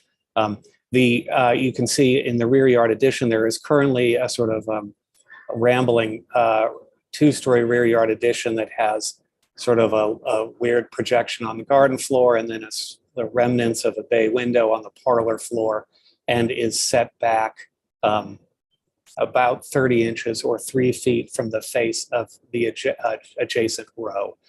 So if you take a look at our proposed alterations to this building, we are proposing to build a new rear yard extension where the primary bulk of that rear yard extension aligns with the rear yard extensions of the two houses. So there's a row of 3 Greek Revival houses in this set. Ours is the southernmost. So this would bring that alignment directly together. We're proposing to rebuild the rear wall, which is currently covered in EFS and is deteriorating and is covered in EFS. And also whenever the EFS was done, they shrunk the size of all the windows. So you can see we're restoring those original dimensions to the house. And then our rooftop bulkhead, we are expanding it to contain a small room that in this case has a reading alcove for the client and a small bar to sort of service the rooftop garden. This part of Strong Place has an incredible view of the city and the harbor, and so the rooftop, using the rooftop as an outdoor space is a compelling place to be, and given that the garden itself is facing east and often in shadow and mosquito central, may in fact be the more used outdoor space in this house. The other thing we are doing is we are putting solar panels on top of the bulkhead. We have 12 panels here. We are dealing ourselves with the fire department issue by getting all of the panels on our roof and holding our overhang back from the south property line 6 feet to allow the firefighters to pass by. This enabled us to then drop our, I would say that we did go to Community Board 6 with this, and since that thing, we were able to drop, take another foot out of the height of our building. So we'll get to that in a moment. So Jen, if we could just go back to LPC 02. This is the the block map showing the building heights, and you can see our project there in the middle with a little blue dot on top is our proposed rooftop bulkhead. It is taller than the other buildings in that row, but not taller than the tallest buildings on the block. If we could go to the next slide, please. This is just a quick comparison of building heights. You'll notice 2 dotted lines here. Our project is on the top, and we're showing that the bulkhead is at or below the heights of some of the taller buildings on the block. So the block has a mix of Neo-Grec, Queen Anne, and Greek Revival buildings, and then some apartment buildings on the left that are blue.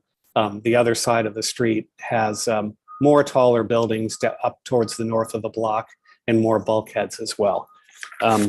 Next slide, please. This is just showing the existing conditions in the front and the back of the house. Next slide, please. This is our photo montage of the rear elevation of the building. So you can see the existing facade. You can see that the Queen Anne houses to the south of us have a whole bunch of 1, 2, and 3-story extensions extending out into the yards. I would note that this block, Strong Place, has long lots, so there's more room and more FAR and bulk to work with on this side of the block. You can see to the right of us, 29 and 27 Strong Place have extensions that are coming out to the line that we're proposing to bring our building out to. Next slide, please. This is the existing condition up on the roof. You can see we have a bulkhead that comes out, and there's a rather large drop out the front door there onto the roof, and the bulkhead is actually taller now than it will be once we're finished with it. Next slide, please. This is just looking from the north, looking south from the neighbor's lot at the existing bulkhead coming up onto the roof. I would also, just while we're looking at this slide, the chimney, could you go back, sorry. The chimney to the right of that fine young architect there is the thing that is going to become visible that will be the sort of principal issue of this application, I believe. Next slide, please. Yeah, so this is just, again, the existing and proposed. I think we can go to the next. And the one at LPC 10, please. This is our existing building section with landmark person across the street. You can see there is no visibility from across the street. And then let's just show our proposed. And sorry, there's an ambulance going by. There is, this is after our proposed addition. So you see the issue for visibility from the street itself is primarily of the chimney that is on the adjacent property's roof, which we need to elevate up to comply with code.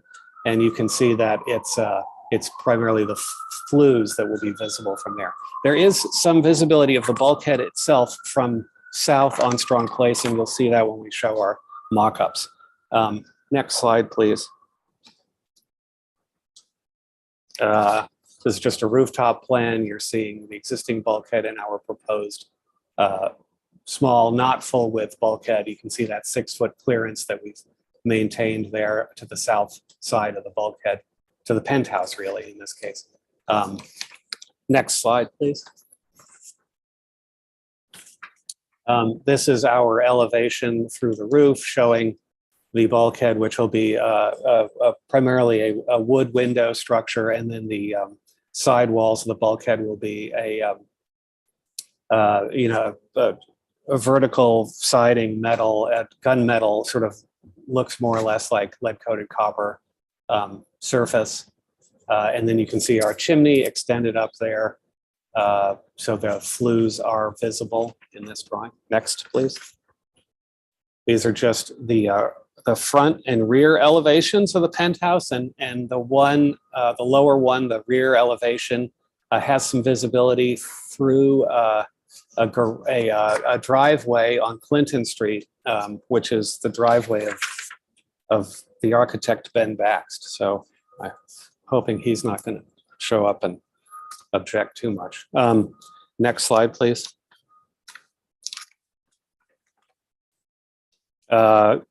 Existing, again, sorry, proposed. There's the functionality. And then let's get to the mock-up photo. So this is our mock-up of the penthouse and the chimney. This is looking from the southwest corner towards downtown Brooklyn. At the time we did this mock-up, we hadn't sort of carved off a chunk of the front of the brick. But the flue heights are really the thing that's sort of primarily visible. Next slide, please. This is looking from the adjacent property over, and you can see that we've been able to lower this. We've also achieved some of this lowering by dropping the structure for the entire roof down to the ceiling level of the top floor. Because we're doing such an extensive amount of structural work in that roof plane anyway to support this, it was easy enough to sort of, and that's kind of where we picked up most of our height in shrinking the height of the bulkhead. And we shrank the height of the bulkhead, I would point out, because when it was first built, so this is the second bulkhead, it was more visible from the south end of Strong Place. And unfortunately for me, my mother lives on the south end of Strong Place, and she protested. And actually wanted me to come and speak against this project. And I told her it was mine. And she said, well, then you better lower it. So anyway, so we did. So next photo, please. Okay, so these are our views from the north. Looking south, you can see the dotted line around our project. There is no visibility from the north of the chimney. There's no visibility of the bulkhead from that position. Next. This is getting closer. There remains no visibility of either the chimney or the bulkhead. Next, please. Here you can see visibility. This is almost across the street. So you're seeing a little bit of the bulkhead, the chimney right there. I would note that the neighbor to the north is missing its cornice. If that cornice were there, I think we'd have zero visibility, which would be nice. But anyway, it's not right now. Next. Oh, there's the rendering of the chimney.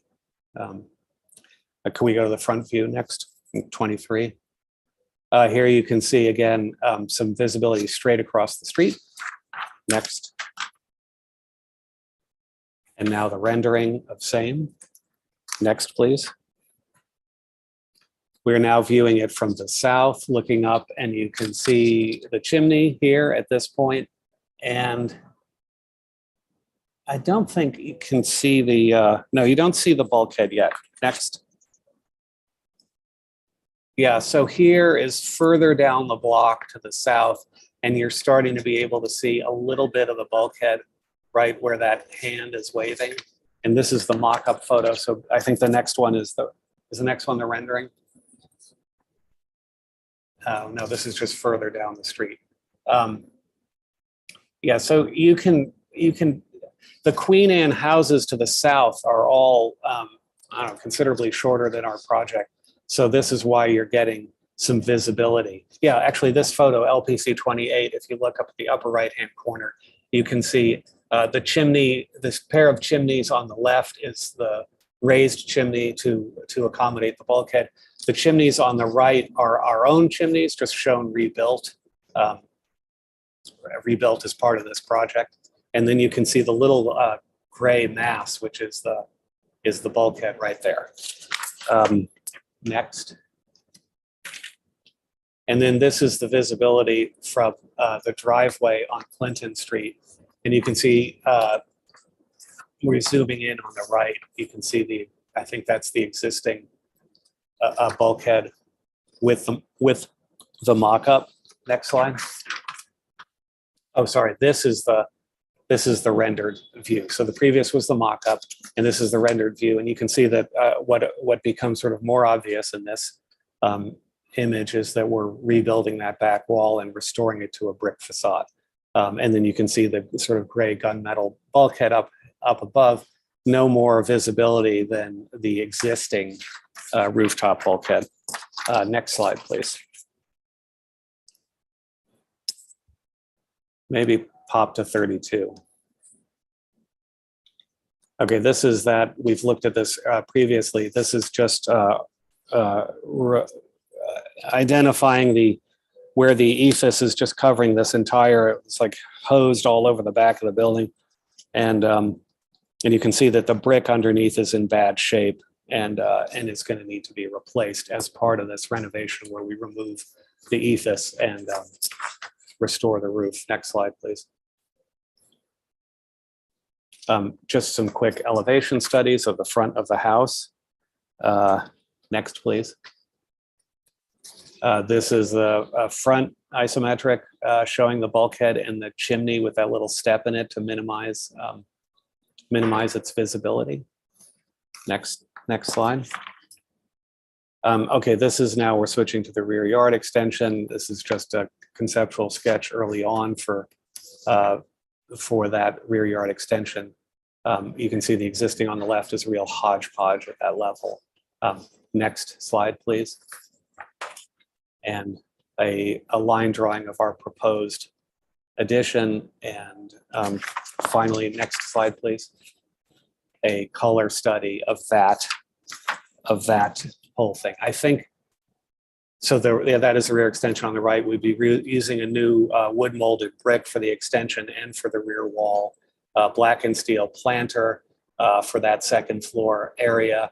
The bay window is a wood bay window painted black. All of the windows are wood windows painted black. The penthouse is painted black, and then with the gunmetal siding.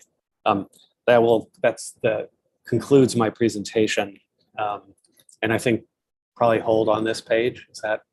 That's great. Okay. Okay, commissioners, do we have any questions? All right, I don't see any questions, so we'll move to public testimony. If you're in the meeting and would like to testify on this item, please raise your virtual hand so we can identify you, and I will turn it over to Sonia to take us through the testimony. Thank you. So we have one previous sign up, and that's Christina Conroy. So Christina, I will be moving you into the meeting as a panelist.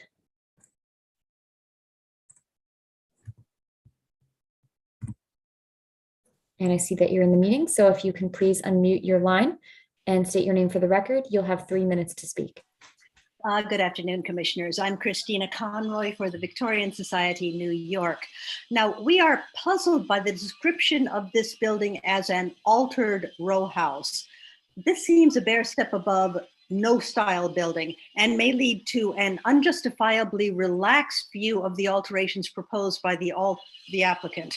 The Cobble Hill designation report doesn't describe this building, but early district designation reports typically describe only selected buildings individually. Now, this house is of a transitional Greek Revival Italianate style, and the front facade appears to have been restored based on the tax photos of the buildings in the row. A house of this period may have had a T-porch at the back, and we feel more information is needed on the history of the rear extension. So was it a T-porch? Is the bay window an historic alteration? What can early Sanborn maps tell us? Does historic material remain? We would need answers to these questions before reaching a conclusion on the appropriateness of the proposed work. Thank you. Thank you. And we do not have any other signups. I do see one raised hand from Amy Breedlove. Oh, a lowered hand. Must have been for the previous item. Oh, raised again. Amy, I will promote you to panelist.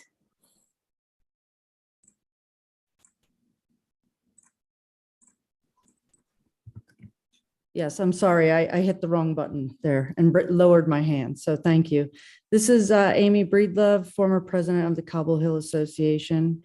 And today I wanted to give my approval of the proposed rooftop enclosed addition and rear extension, as well as the exterior landscaping at 31 Strong Place. The roof addition is designed and positioned to minimize its visibility. Because of the previous submission, I will point out the excellent addition of solar panels, while I do not think this is an issue of ruling before the commission on this project. There is some visibility of the rooftop addition, but I want to note that this is a narrow street with many street trees. For this applicant, the positioning of the home mid-block works to help minimize the visual impact. I often walk by Ben Back's driveway on Clinton Street, which we saw in the presentation, and don't think I have ever turned towards Strong Place and taken in the views down the narrow driveway of that home. So I do not find that to be out of line. Also, I would like to thank the architect and the homeowners for their thoughtful design and use of appropriate materials. I do hope the commission will approve this project at 31 Strong Place. Thank you. Thank you. And I do not see any other raised hands. And Brooklyn Community Board 6 voted to recommend approval. Okay, thank you. All right, Brendan, would you like to respond to some of the comments from the Victorian Society about the condition of the history of the existing rear yard addition? Yeah, I think we did. The Sanborn maps do show T-porches on this row of 3 the whole time. Sometimes the little half hexagonal window shows up, and sometimes it doesn't.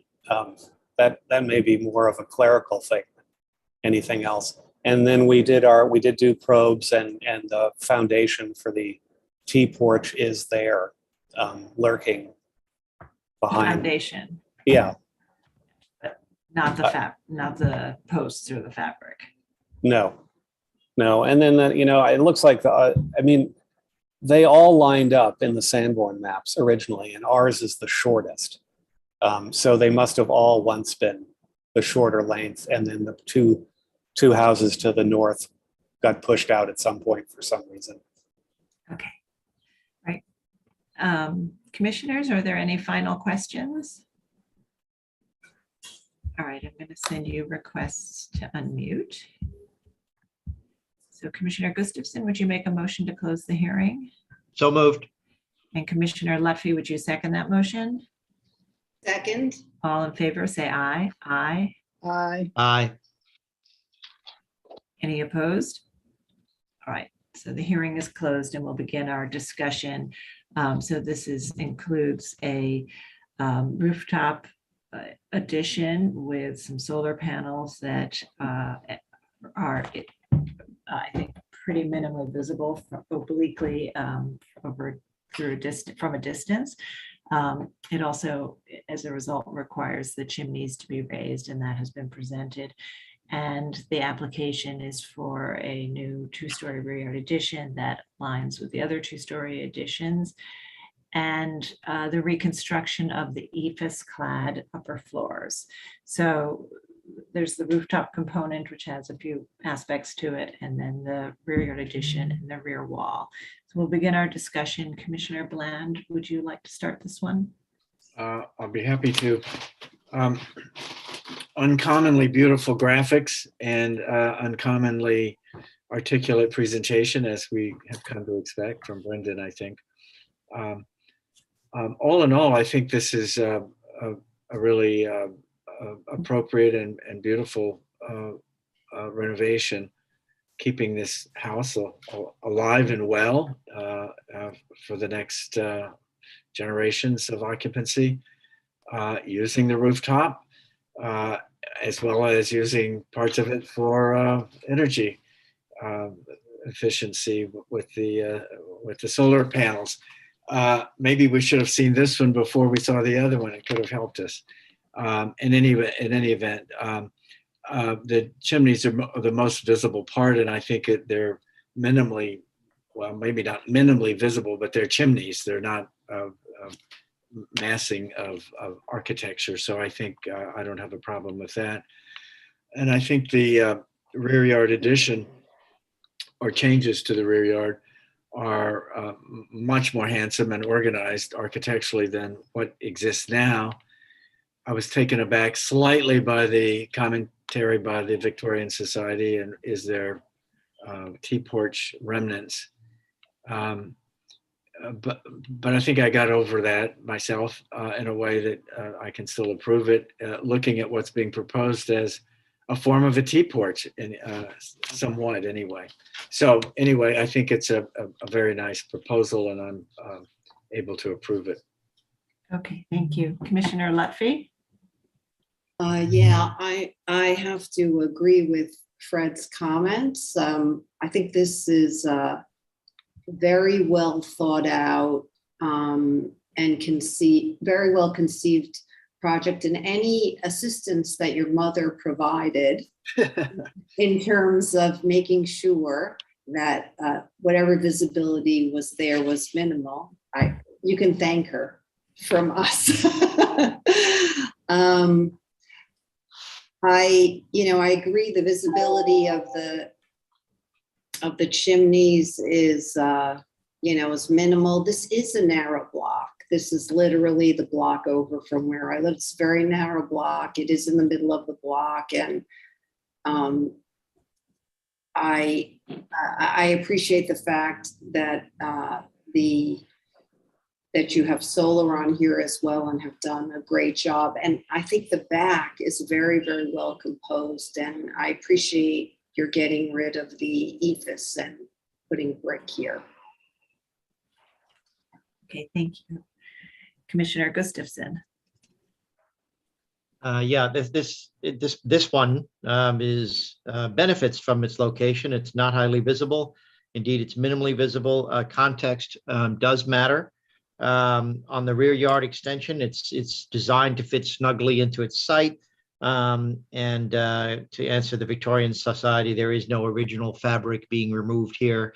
I think we heard that. Unless there's 100-year-old ephes, I don't think that anything here is original. So I'm fine with it just the way it is. Commissioner Chapin? Yeah, I agree with Commissioner Bland's comments, and I support it. Okay, Commissioner Goldblum. Thank you. For me, the biggest concern is the presence of a large bulkhead on a row, and I think that the applicant has shown that there are, even though it's a relatively clean row, I think that the applicant has shown that there are enough existing rooftop additions to warrant this one. And I agree with what everyone else has said about its visibility and careful sighting. I think the rear facade elements are totally appropriate. Okay. As shown. Great. So I think we all agree that this is appropriate as presented. So I'll go ahead and make this motion then. All right. In the matter of docket number 22-07278, 31 Strong Place in the Cobble Hill Historic District, or an altered row house. This is an application to construct rooftop and rear yard additions. I note that the building style, scale, materials, and details are among the features that contribute to the special architectural and historic character of the Cobble Hill Historic District.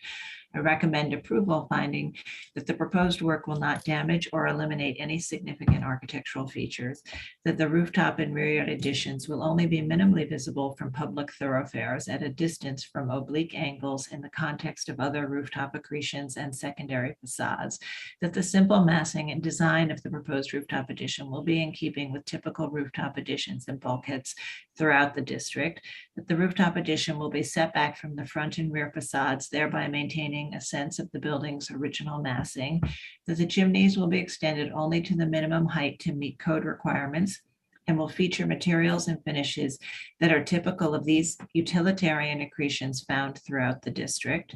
That the proposed rear yard addition, which is an extension to the existing two-story rear yard addition, will be similar in height to other rear yard additions within the block, that the proposed addition will not rise to the full height of the building, thereby maintaining a sense of the building's original massing, that the rear addition will not project further into the rear yard or exceed the height of the majority of existing rear yard additions at this portion of the block and will not diminish the central green space, that the materiality of the rear yard addition featuring brick cladding, a wood bay window, and metal and glass window and door assemblies will be in keeping with the material palette within the block, that the upper portion of the rear facade has been altered and is in poor condition due to the installation of EIFS cladding, which will be exacerbated by the construction of the addition below. Therefore, its reconstruction to more closely match the historic condition is warranted, and that the proposed work will not diminish the special architectural and historic character of the building or the Cobble Hill Historic District. Commissioner Bland, would you second that motion? Second. Thank you. Mark, will you call the vote? Sorry, I was muted. Chair Carroll. Aye. Commissioner Bland. Aye. Commissioner Chapin. Aye. Commissioner Goldblum. Aye. Commissioner Gustafson. Aye. Commissioner Lutfi. Commissioner Lutfi. Aye. With 6 in favor, none opposed, the motion passes. That's approved. Thank you. Thank you. Thank you so much. Bye-bye. We'll move to the next item. All right, the next item is public hearing item number 10, LPC 22-02888, an application for certificate of appropriateness in the Borough of Manhattan, Block 215, Lot 7505, 157 Hudson Street in the Tribeca North Historic District. This is a Renaissance Revival style stable building designed by Rich and Griffiths, built in 1866 to 67, altered and enlarged in 1898 to 99 by Edward Hale Kendall, and in 1902 by Charles W. Roman. The application is to enlarge a rooftop addition. Okay, commissioners, the applicants have entered the hearing. Ben, you now have control of the presentation. You just need to click on your screen and unmute yourself, and then state your name for the record, and you may begin. Thanks. Can you hear me? Yes. Okay, great. Thanks for having me. This is a application for a reapproval of an expired COFA, which expired August 4th of last year, 2021. The date of issue was June 6, 2016.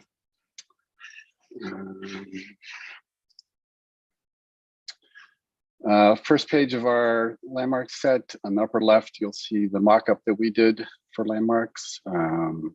This is approximately 50 by 20, I believe. It's 1,000 square feet. To the right of that, you see a rendering of the proposed penthouse addition. And then down on the bottom of the page, you'll see the siding of the project. It's in the Tribeca North Historic District. We're basically across from the Halden Tunnel exit. The building is a beautiful building. It's a T-shaped building, and our addition is basically in the middle of our existing 5-story building. There's a lot of extra tall buildings that are around us. So the project is invisible. There's some of our shots with the mock-up in place.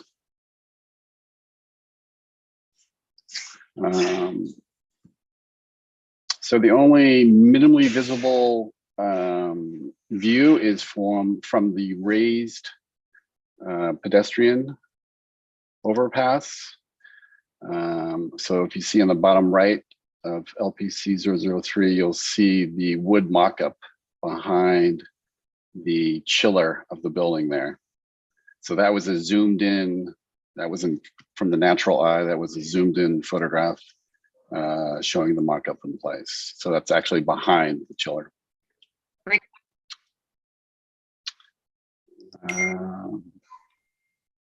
Next slide are some existing panoramic shots of the site. As you can see, there's quite a few taller buildings to the south and to the west of us.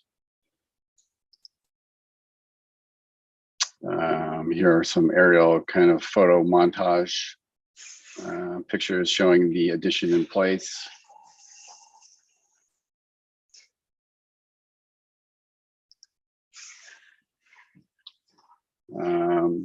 Basically, here's some existing plans. Here's the existing 5th floor plan. And this is the proposed plan for the penthouse addition, which would be a primary addition, primary bedroom and bath with a very small sitting area. This building has extensive roof decks, which will be planted. The owner, who obviously owns the 5th floor below, has extensive plantings on his roof deck, which is quite beautiful. So we're incorporating the same sensibility for the penthouse here and the existing terraces all around this rooftop penthouse. Part of the history of this project was we're seeking reapproval because the owner went through some personal and business hard times. And then COVID hit, unfortunately, when we were just about ready to start the project. So all non-essential construction was halted. So this project died on the vine. So we basically had to go back to the DOB to get reapproval as well. So we're back in front of you again, seeking reapproval of this penthouse addition on a wonderful building. Okay, thank you. Commissioners, do we have any questions? All right, I don't think we have any questions. So let's see if we have public testimony. If you're in the meeting and would like to testify on this item, please raise your virtual hand so we can identify you. And I will turn it over to Sonia to see if we have any testimony.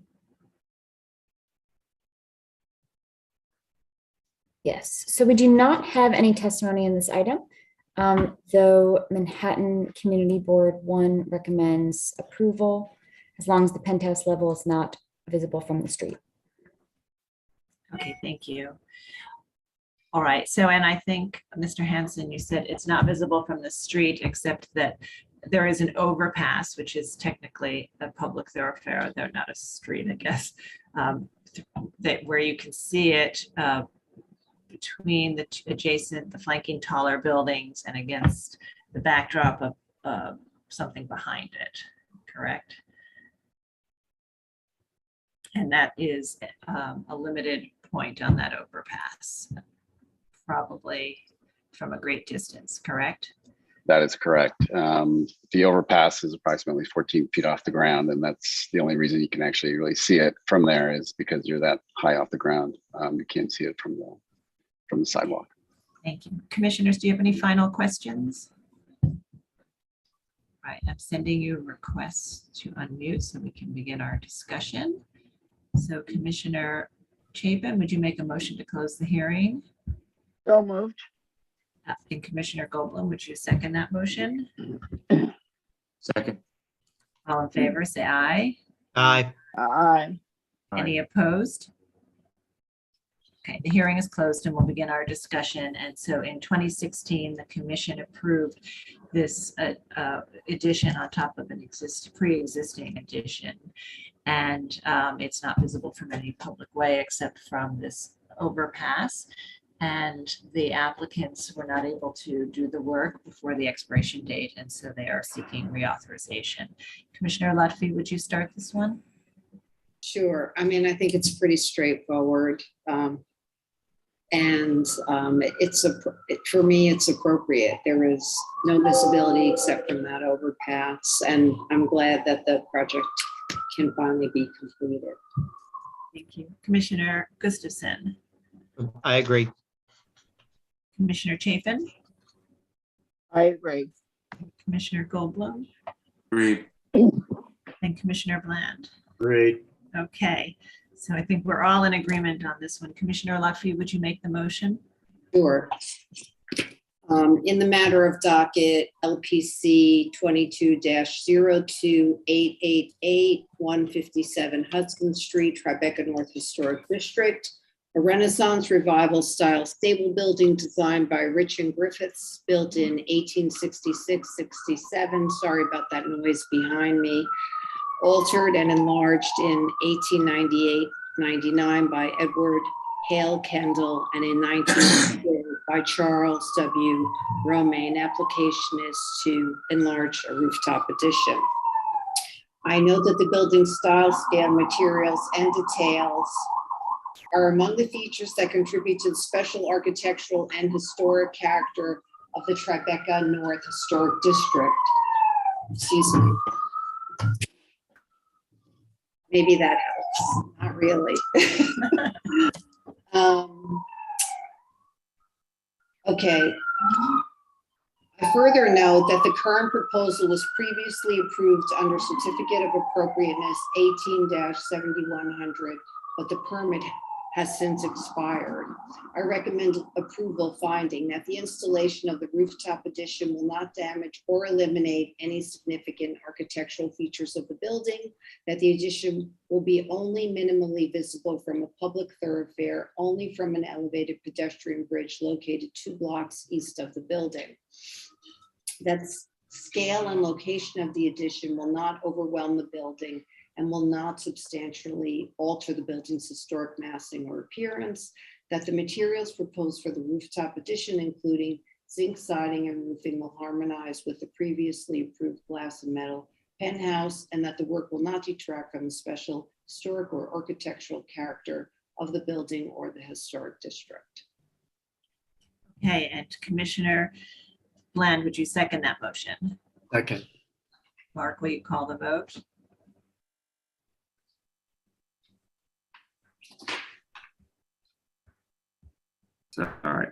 Sorry. Chair Carroll, Aye. Mr. Bland, Aye. Commissioner Chapin. Commissioner Chapin? She's just unmuting. Working on it. Sorry, I was having trouble unmuting. Aye. Commissioner Goldblum, Aye. Commissioner Gustafson, Aye. Commissioner Lutfi. Aye. With 6 in favor, none opposed, the motion passes. That's approved. Thank you. And we'll move to the next item. The next item is public hearing item number 11, LPC 22-07756. An application for a certificate of appropriateness in the Borough of Manhattan, Block 56, Lot 4, 90 West Street, the West Street Building Individual Landmark. This is a neo-Gothic style office building designed by Cass Gilbert, built in 1905-07, and the application is to replace railings. Hey, Commissioners, the applicants have entered the hearing. You now have control of the presentation. You just need to click on your screen, and then you can advance the slides using your arrow keys or your mouse. Please state your name for the record, and you may begin. Hi, my name is Mark Anderson. I'm the architect for 90 West Street. We also have Peter Levinson, who's an owner that's available on this call as well. He's also an architect, as well as Pat Kaler of Seal Fiberglass. Let's see here. Oh, sorry. Okay, so 90 West Street is located at the south side of the World Trade Center site, along Cedar Street and West Street, and Albany to the south side. Okay, here's a view today of the west side of the building. And this proposal is to replace 5 railings on the north side of the building. This is pictured on the west side. And if you notice on the left side, there is a park there. The Liberty Park green space is on the left side there. It's approximately 20 feet tall. Here's a view of the building from the south and west.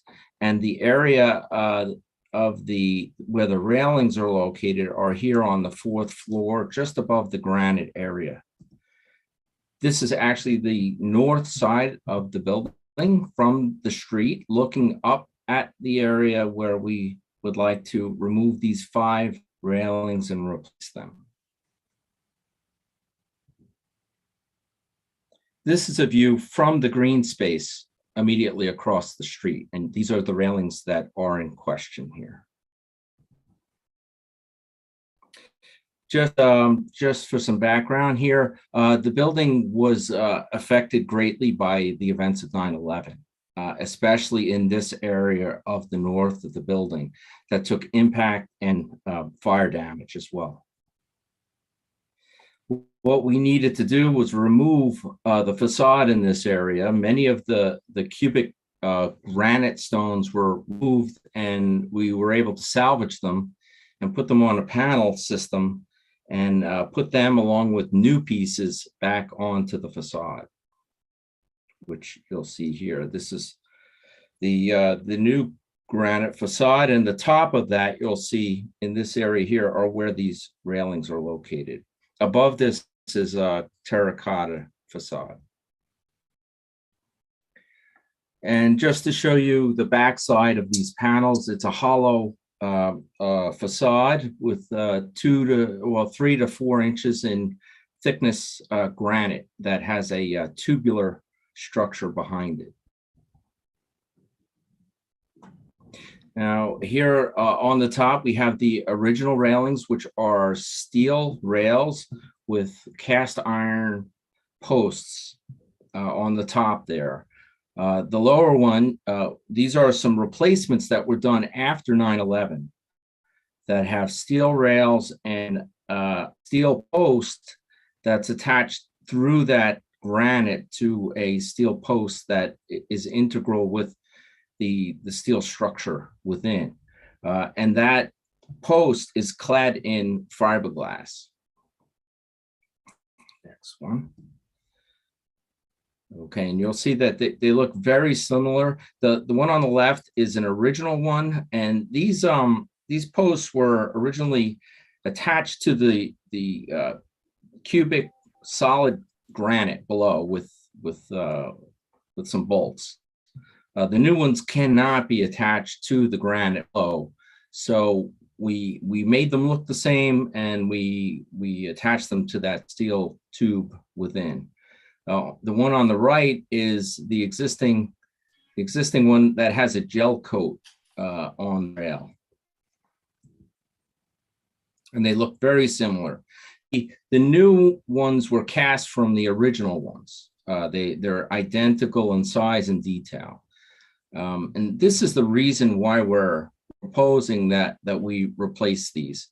We're finding that the corners of these fiberglass claddings are spreading apart. We believe that the reason for that is because of the way that they were constructed. They were relying for the most part on the adhesion of two pieces of the cladding of the fiberglass together at the corners. And the proposal is to replace these railings with possibly stainless steel welded together with a new fiberglass cladding over that steel. Okay, and so here's an example of another building. This is another Catskill building we recently finished at the Woolworth building. We added fiberglass crestings here that have an integral stainless steel framework and structure here, just as an example of another building with this type of construction. These are the details that we're proposing, basically replicating exactly what we have. We have molds from the original pieces that we used the last time. We still have those molds, and we intend to use those again. That's the plan in the section. So the heights, the widths, all the dimensions of the finished product are the same as the original. This time we plan to coat these with a paint product, Florinor, which is a very high performance paint material, similar to what we used on the Woolworth building. And that is what we are asking to do. Here's the, okay. Okay. That's the. Thank you very much. We do have a question, Commissioner Goldblum. Please go So ahead. this is very interesting, and I'm sure Michael Devonshire would love to have heard this. Big fan of fiberglass that he is. So the reason that the fiberglass is buckling is because the steel underneath it is rusting out, right? We're in belief of that, but Yeah. we're not 100% certain. It definitely appears to be thermal or water intrusion. So the solution of stainless steel as a substructure seems like it'll solve the problem if it's a rust problem, but might not solve the problem if it's not a rust problem. Why not go to either a full cast material of some kind, or I don't know. It just seems like, is it because the fiberglass itself is too thin, or maybe should be thicker, or maybe it should be just a solid something or other? I don't know. I mean, I worry about it. I mean, the Woolworth building looks great, but it's relatively brand new. That's correct. As a solid cast material, it's quite difficult to mount that on the building. And the fiberglass is essentially a cladding, and this railing needs to be structural as well, because people can go out the window and could potentially push on this and rely on it to hold them onto the ledge. Are those if those are really like French balconies or something that people are invited to walk out onto, then they don't meet code, right? They're railings. Correct, but the windows are operable. The windows are operable. Look, I mean, the reason for my question is because, for your sake, we don't want to be back again in another 10 years and have the same problem. I think that, and also just for our sake as a commission, we approve alternate materials not infrequently, and it's important for us to know how they perform. So if you're saying to us that the fiberglass here did not perform well, we want to make sure that we're approving a material that's going to last commensurate with other materials that are historic, like cast iron, let's say. Right. This material this is probably 5% of the fiberglass that has been put on the building since 9/11. And this is the only area that has exhibited these issues. So, thank you. And Mr. Levinson, did you want to add something? Well, that's exactly what I wanted to say, what Mark just said. It is probably less than 5%. All the dormers, and we have a similar cornice at the roof that is fiberglass made by the same manufacturer, and it has all performed quite well. This is a very small piece of it, and it is remote, visually. Nobody can touch it or feel it, and therefore it is in keeping with some of the things that were previously approved. And in that regard, the performance of everything else we've had is quite successful. And we have our fiberglass fabricator on the phone if there are any questions for him. I'm good. Okay, thank you. Any other questions? All right, let's see if there is public testimony. If you would like to testify on this item, please raise your virtual hand so we can identify you, and I will turn it over to Sonia to take us through the testimony. Great, thank you. And we do have one sign up. That's Christina Conroy. Christina, I'll be moving you in as a panelist. And I see that you are a panelist now. If you can unmute your line and state your name for the record, you have 3 minutes to speak.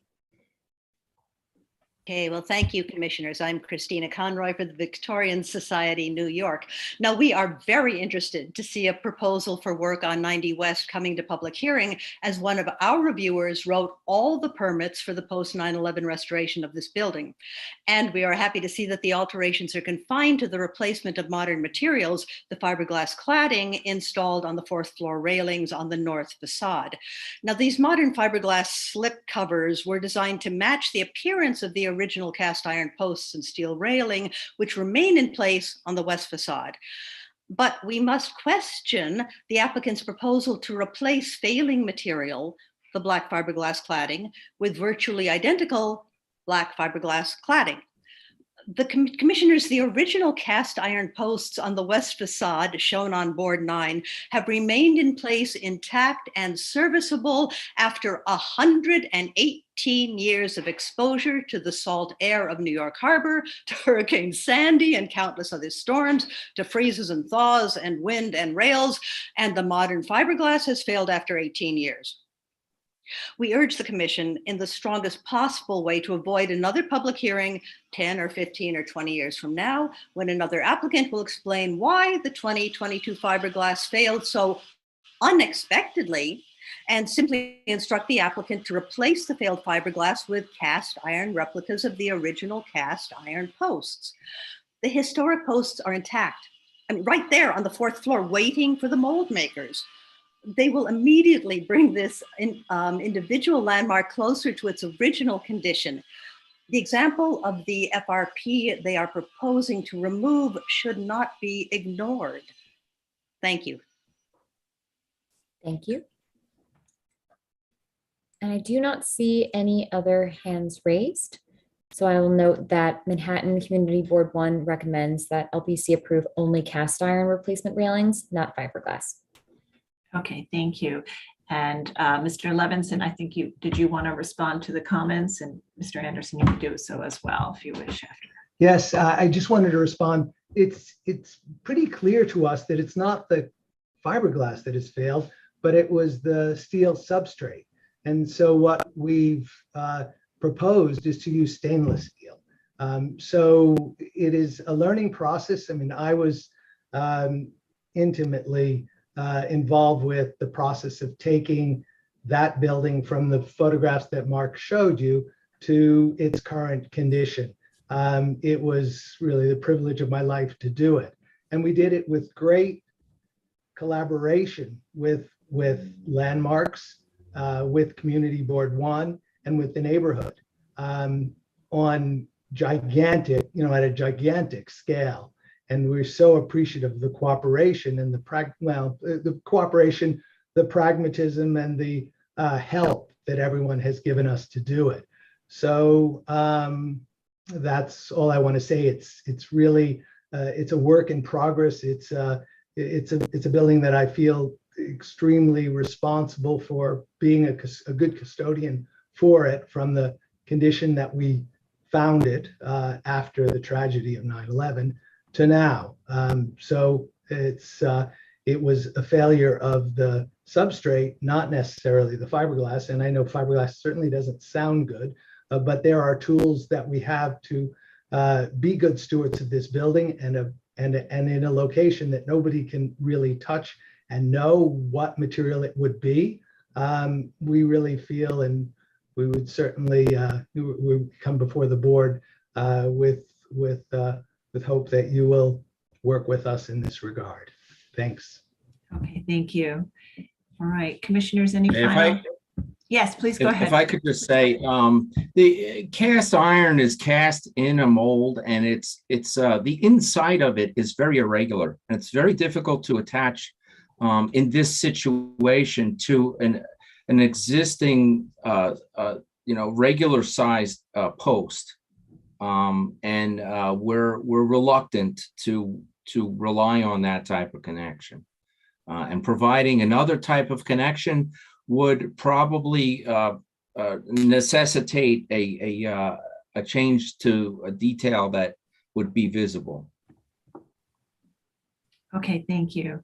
Commissioners, did we have other questions? Commissioner Lutfi, did you have a question? Okay. No, I just wanted the cast iron question answered. So thank you for answering it. But one more bit about that. Did you actually investigate it? We have not taken this apart yet, no, but we have looked at all of them, and there is some indications that there is rust at these locations where it has split apart. Yes. Where the And one of cast, the things that the cast we iron intend to do, I'm sorry? I'm sorry, you're saying the cast iron has split apart in other locations? No, the fiberglass in this location has split apart, and in that location, we do note that there is rust visible at that location. Mhm. We have not taken any apart.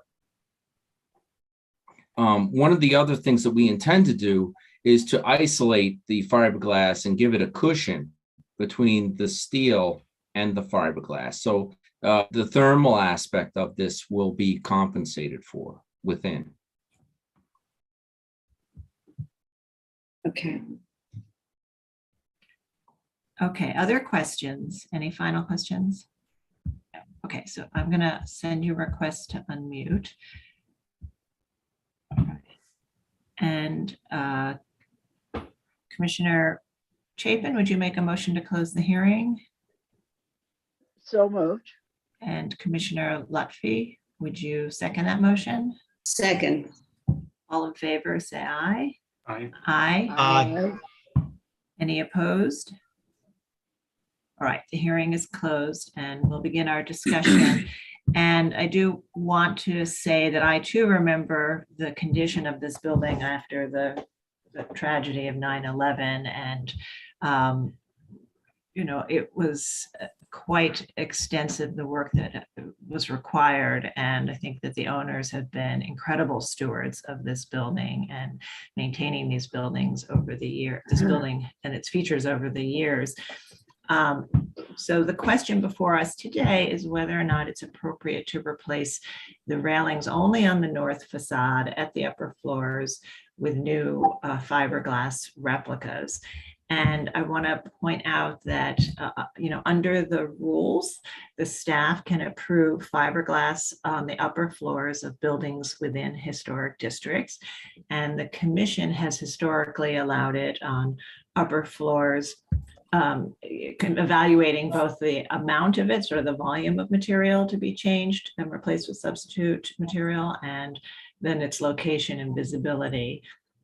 And so this, you know, as we know, this was previously approved by the commission and has been approved elsewhere on individual landmarks when they are discrete installations high up. And I also want to just point out that these are, you know, again, really small elements. And while lifespan is important, it's never been a requirement of the rules that allow the state to approve substitute materials.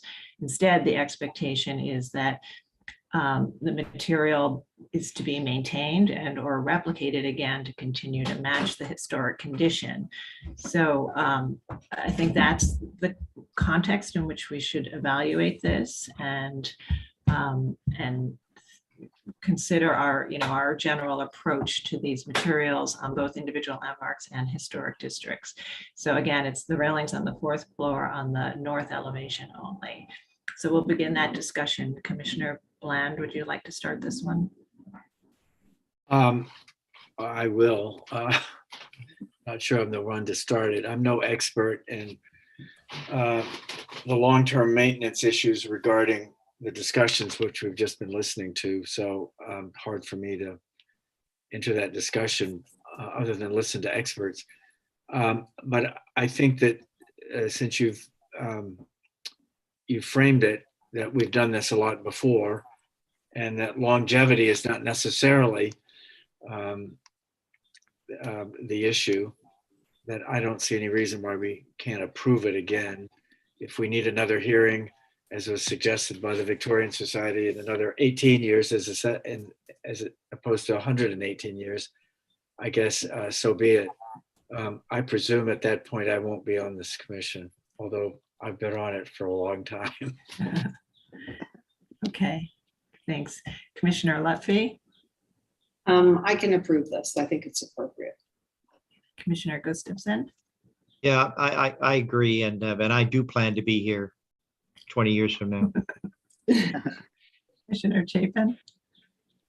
Yeah, I spent a lot of time down there when I was first deputy of DEP, and the building, it has been well maintained, which I really appreciate, after all that happened to it.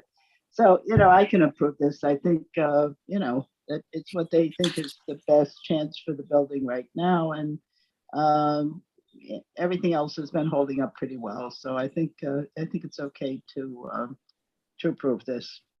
Okay, and Commissioner Colblum.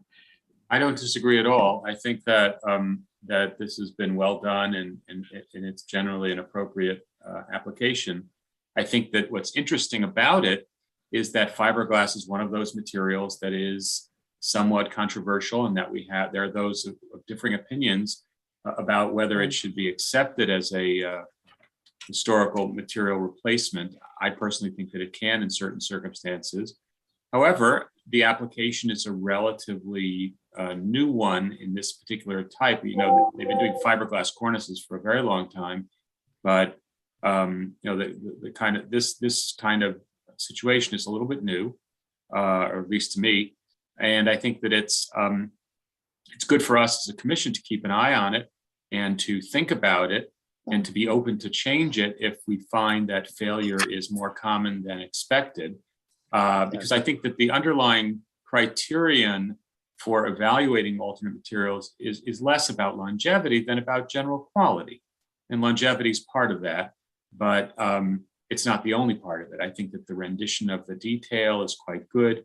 I think that the likelihood of anyone's detecting it from anywhere as an alternate material is fairly low. So I don't think that it fails on the quality test. I think that we should just keep an eye on it, and if we do see it in 15 years, then I think we might take that moment to reconsider its appropriateness, but I don't think that time is now.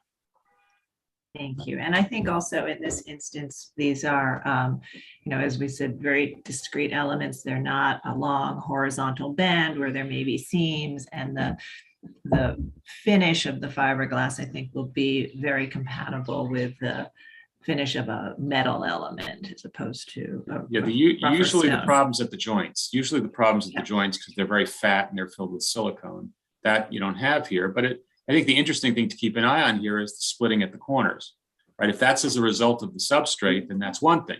If that's as a result of the thing itself, UV affecting the fiberglass at a certain gauge, then that's something that we should think about in specifying material going forward.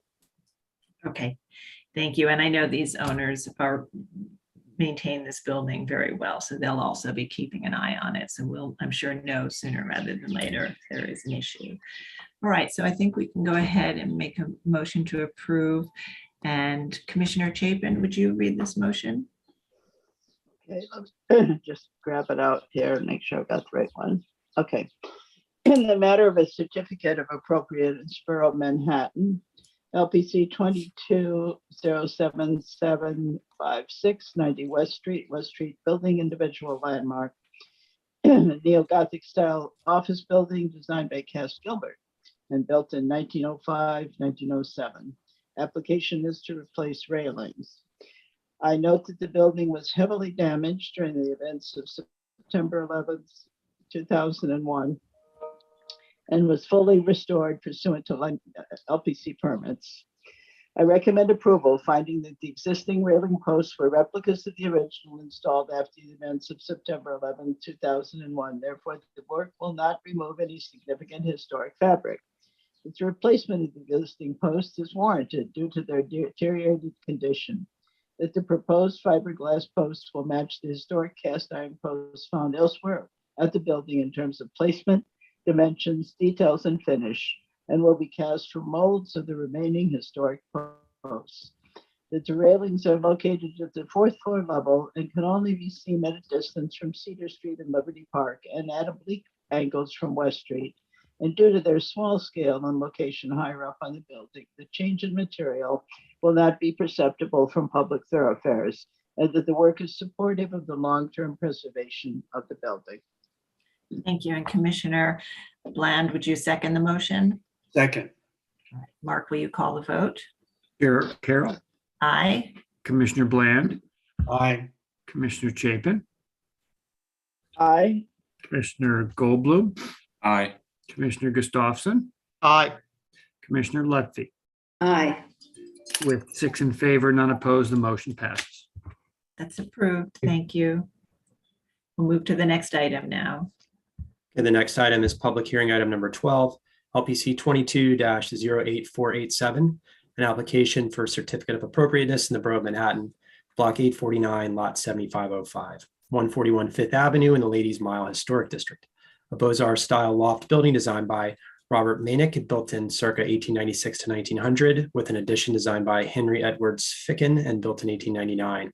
The application is to replace windows and install a railing. Commissioners, the applicants have entered the hearing. Staff will be taking you through the presentation. So please begin. Good afternoon, Commissioners. Leanne Pollock, Preservation Staff. 141 Fifth Avenue is located on the northwest corner of Fifth Avenue and East 21st Street. In the center photo, you can see the location at the 13th floor here, where the applicant is proposing to change a 1/1 double hung window sash to a door to facilitate access to the corner terrace here. Commission review is required because the proposed door will not match the historic operation of the double hung window. Here you can see the proposal in plan view, noting that this corner terrace can only be accessed through one of these two windows. The lower left photo shows the existing window, which was permitted for replacement by LPC in 2013. Here's the existing and proposed elevations with the proposed work location right here at this window to be turned into a door. The applicant is proposing to install a new wood door within the existing window frame and will include a faux meeting rail to mimic the double hung window operation. It would be finished black to match the existing building fenestration as well. There are some very minor dimensional differences between the existing window and the proposed door. And as you can see in this vertical section, all of the door glazing will be set in approximately the same plane as the upper sash of the existing window.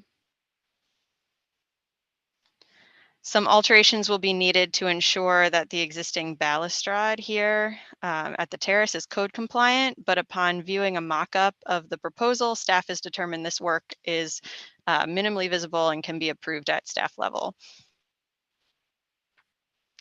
Here are some photos from the street. Again, the window is very high up on this building, and the setback of the tower element and the balustrade both help to obscure the view of the lower part of the window. The meeting rail and the lower sash of the window only become visible from a few blocks north on Fifth Avenue. Nicholas Schroeder and Tom Nugent from Peter Pennoyer Architects are here to answer any questions. Thank you. Thank you, Leanne. Commissioners, do we have any questions? All right, I think we don't have any questions at this time, so we'll move to public testimony. If you're in the meeting and would like to speak on this item, please raise your virtual hand so we can identify you. And I will turn it over to Sonia to see if we have any testimony. Thanks, Sarah. We did not have any signups beforehand, and I'm not seeing any raised hands.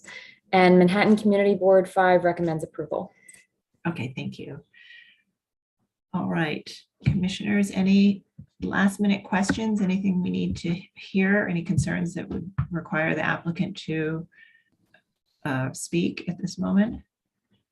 Okay, so I think not. So I'm gonna unmute or send you a request to unmute so that we can close the hearing. Right, and Commissioner Lutfi, would you make a motion to close the hearing? So moved. Commissioner Goldblum, would you second that motion? Second. All in favor, say aye. Aye. Aye. Any opposed? Okay, the hearing is closed and we'll begin our discussion. And this is to modify or to replace a window with a new door in the same opening at this setback portion of the tower up at the very top floor behind the balustrade. And Commissioner Gustafson, would you start this one? very simple commentary. I think this is that balustrade really hides what's going on here. It's visible. I think the applicant acknowledged it's visible from a great distance. Otherwise, it's not, and no one will ever be able to tell that there's any change in the operability of this thing. So, so I'm fine with it. Okay, thank you. Commissioner Chapin? I'm sorry? Commissioner Chapin? Yes. Aye.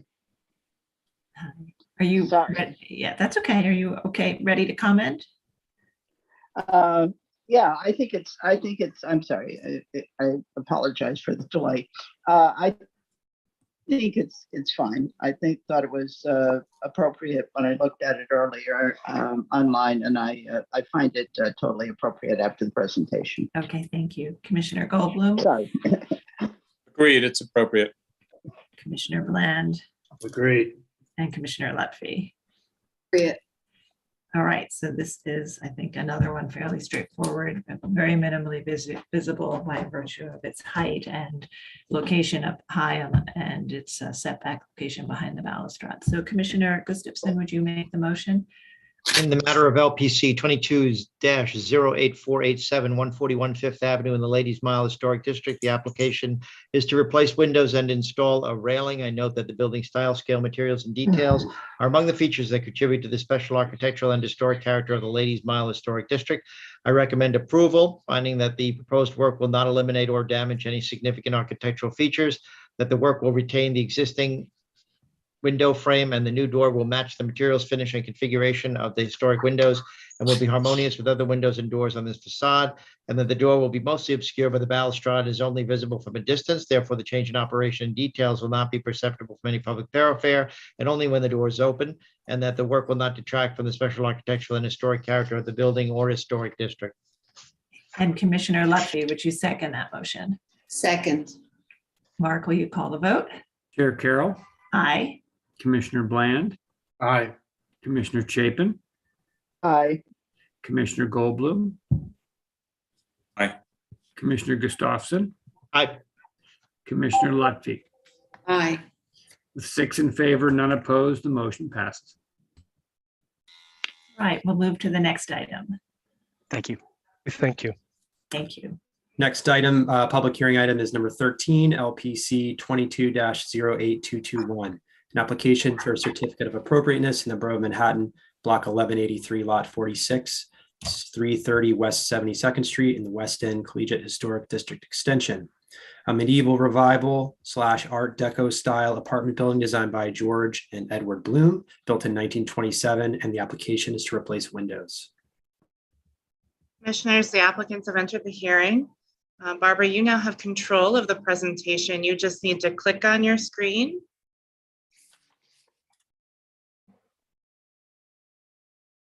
And once you click on your screen, you'll be able to advance the slides using your arrow keys. You're also unmuted. If it would be easier for you, I'm happy to advance the slides for you. But I do need you to unmute yourself because we can't hear you.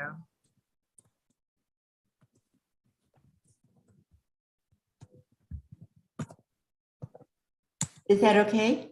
Yes, we can hear you now. Would you like me to advance the slides for you? That would be great. Thank you. Will do.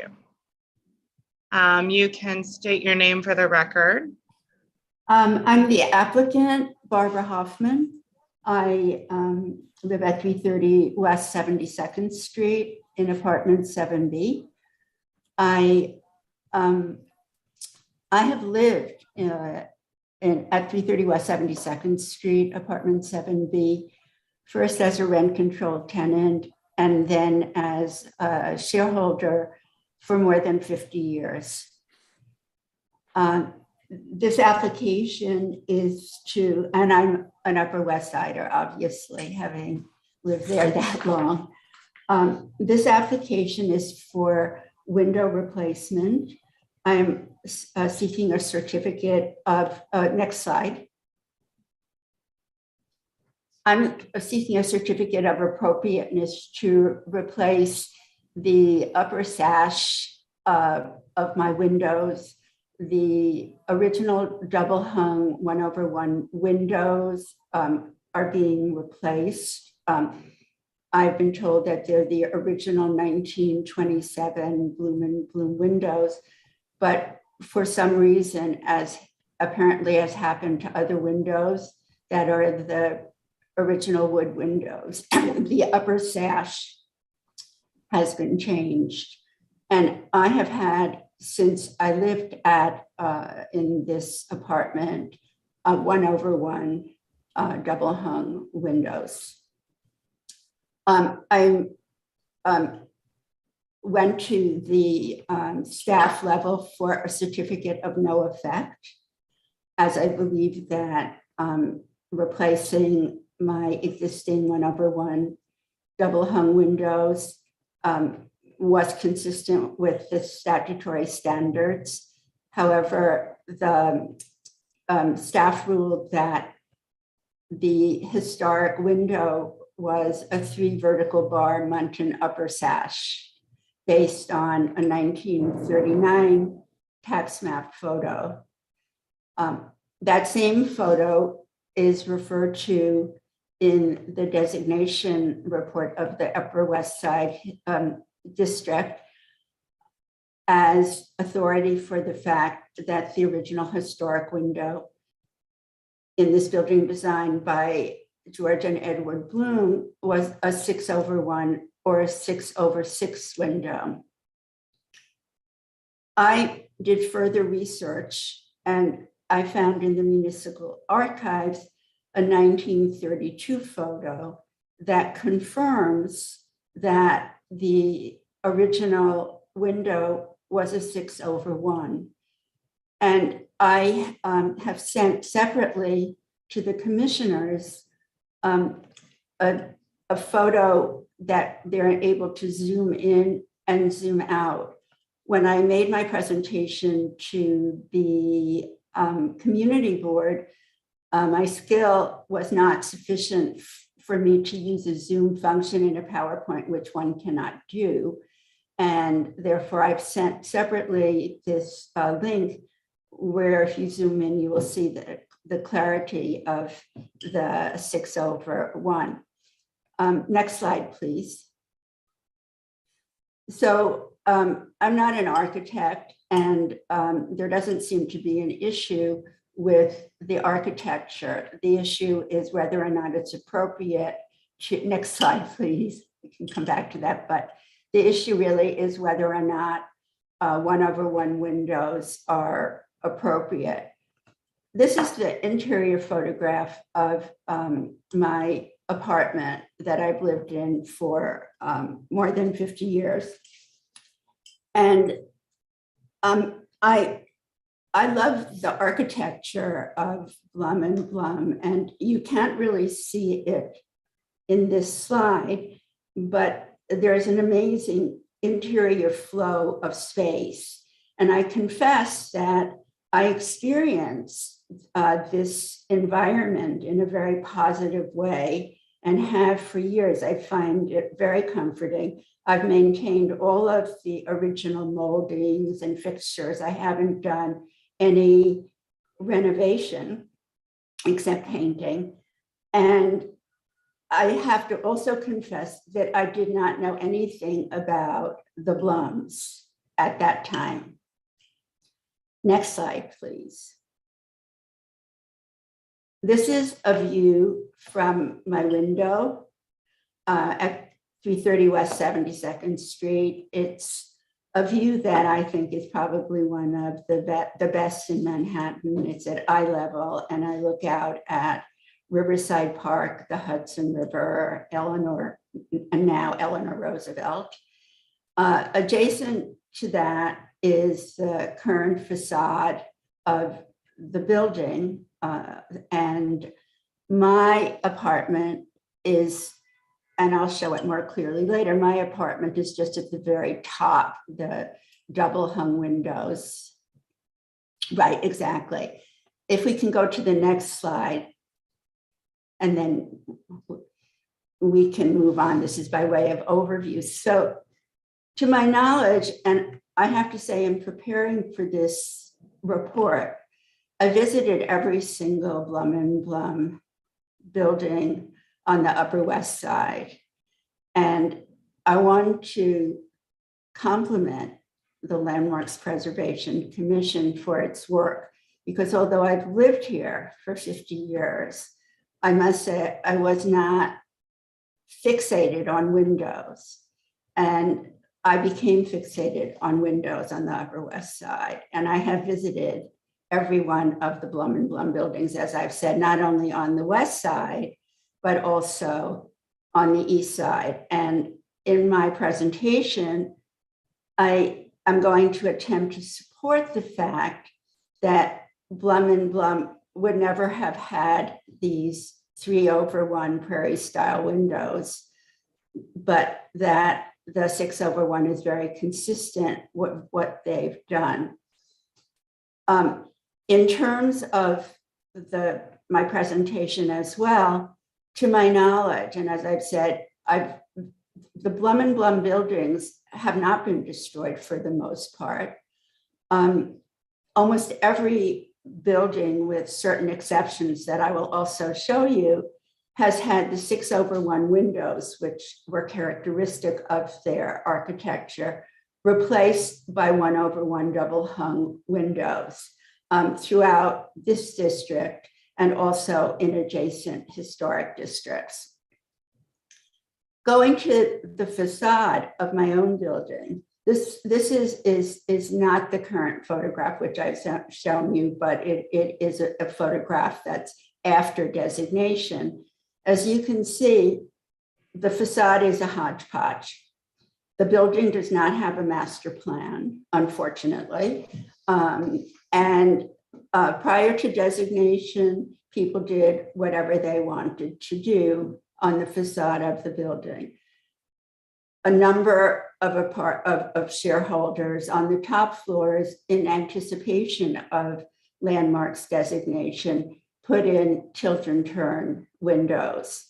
And then following designation, it appears that at the time that Landmarks realized that it had made a mistake in the 6/1 categorization, other applicants to have replacement windows, basically to avoid the length of time required for a public hearing, put in what has been called the historic window, but is not the historic window. Next slide. So this is the historic condition photo of 1932.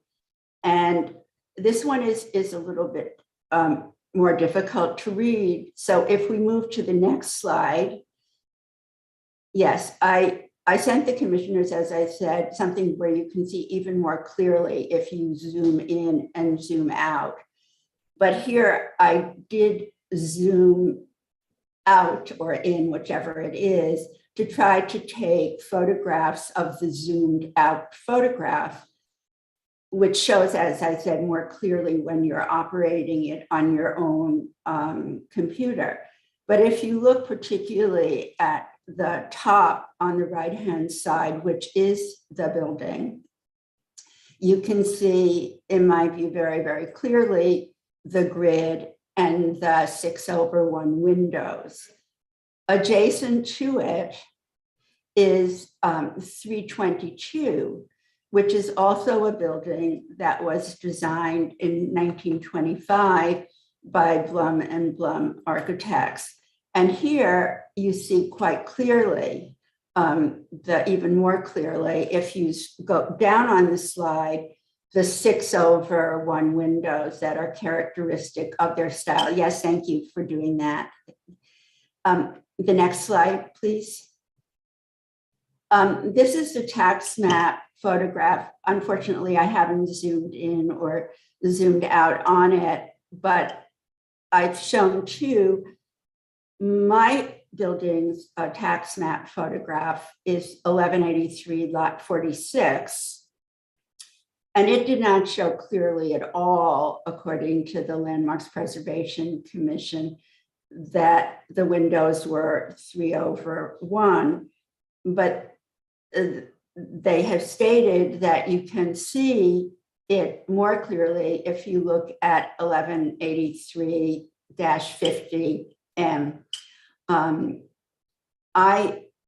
As I said, I don't know about this photo or see it that clearly, but in any event, it does seem that between 1927 to 1932, and then to this photo, things were done with the upper sashes, because it's clear that the 1932 photo is 6/1.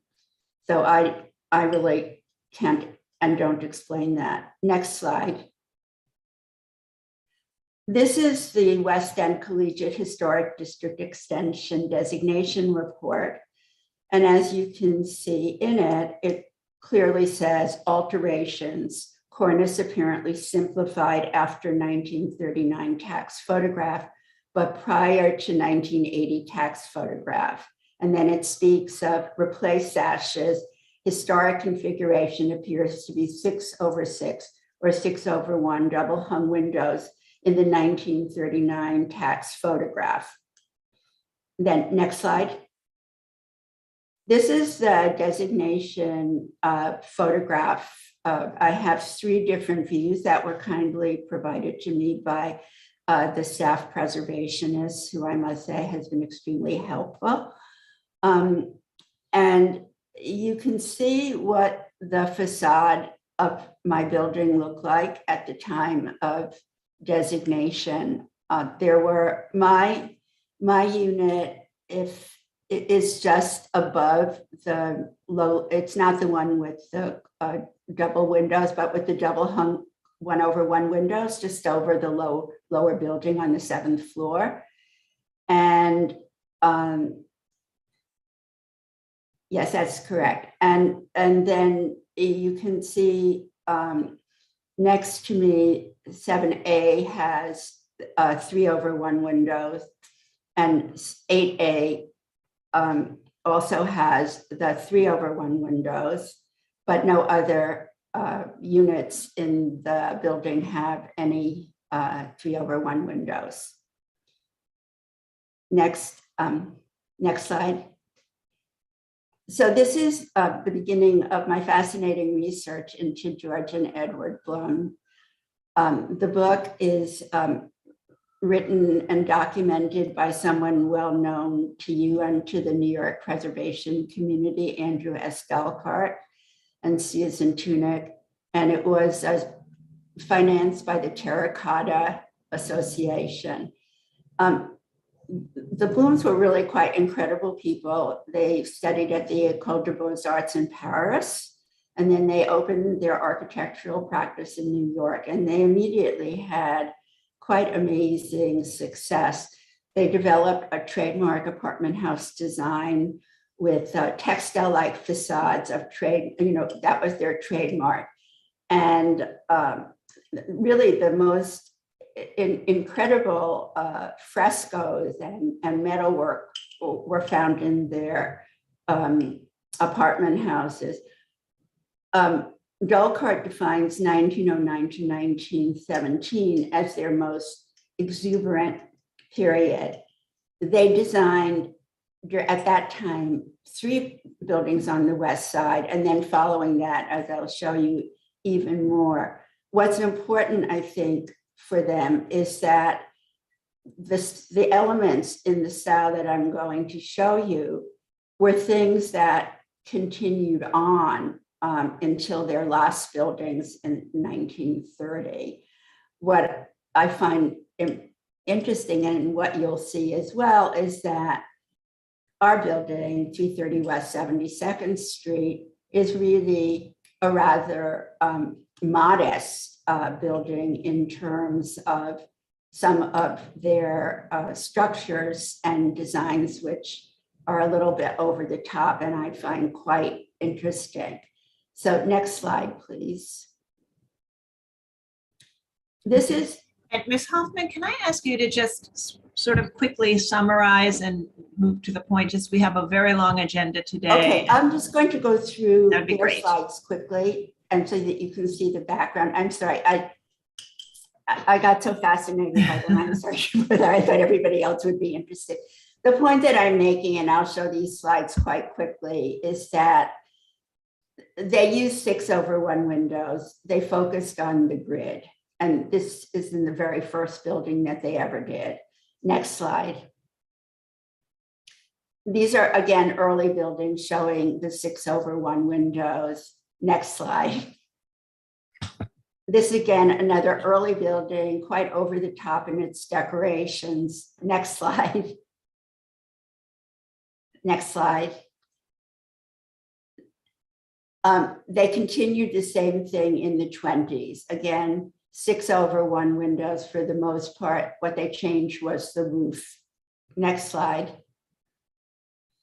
Now we're getting much more to the point. 322 West 72nd Street, adjacent building, 1925. It shows not only that they originally did 6/1 windows, but that now the building is mostly 1/1 double hung, and that it is adjacent to my building. So to the extent that the change has to be adjacent and compatible with it, it is. Next slide. This is, again, a contemporary picture, current 322 adjacent building. The Chatsworth, famous Chatsworth, is an adjacent building. All of these have double hung 1/1, compatible with and appropriate to the adjacent buildings. Next slide. Again, this is another building that they did in 1927. It's just up the block from us on 72nd Street and Broadway. It also was found to have 6/6 windows. It's the same year as my building, 1927, and currently it has 1/1 double hung windows. Next slide. 277 West End Avenue, again, alteration. This is a building that was done in 1925, 1926, 6/6, 6/1 double hung windows.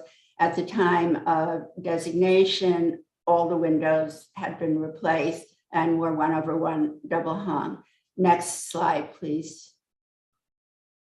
These are just more slides making a point. We can go through them quite quickly about that. Yes, and this one I just have to point out, even though this is like their fantasy. They actually had like these Dutch women on the very top of the building in 1929 and 1930, and the frescoes. Next slide.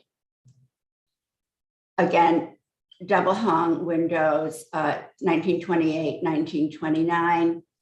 Next slide. This is consistency with the streetscape photographs of 75th Street, West End Avenue, 72nd Street, which is ours, showing that 1/1 double hung windows are appropriate to the Upper West Side. They're in fact the dominant window on the Upper West Side Historic Collegiate District. Next slide. North facing views, the same. Continue on. Okay, this you already know, it's the law. But, and so the idea is that the majority of these double hung buildings had 1/1 to no detriment of the facade aesthetic or exterior. And I'm unaware of any similar factual situation as precedent for the LPC to deny the application for a certificate of appropriateness. I look at this particular building as precedent for it, in the sense that the existing building had, at the time of designation, there was no existing historic windows. This is an application by me to replace windows that I've had for over 50 years on a building that has a hodgepodge facade and doesn't have a master plan. But if it did, it would not be a master plan that would have 3 bars over one. That is not the sentiment of my building. Next slide. This is the permit for the certificate of appropriateness that was given to the replacement of 1/1 windows in the facade of the Blum building at 277 West End LPC. And I believe that the reasoning of that permit is precedent for your finding a certificate of appropriateness in my case of replacing a clear window sash. And the last slide is I'm finishing right now. Just that historic windows are not fungible. I don't have to tell you that, and I apologize for my typos. They intended to use the grid of 6/6 or 6/1 to emphasize certain things in the structure and the facade of the architecture, which I think are totally, if you look at the slides, at variance with these vertical bars, which have nothing to do with what they were really about. So applying the standards, I think that you're meant to do to determine whether or not my request is for the windows is appropriate, is that the proposed work does not destroy significant architectural features or structures, and it is consistent with the adjacent buildings, and it is consistent with neighboring improvements in the district.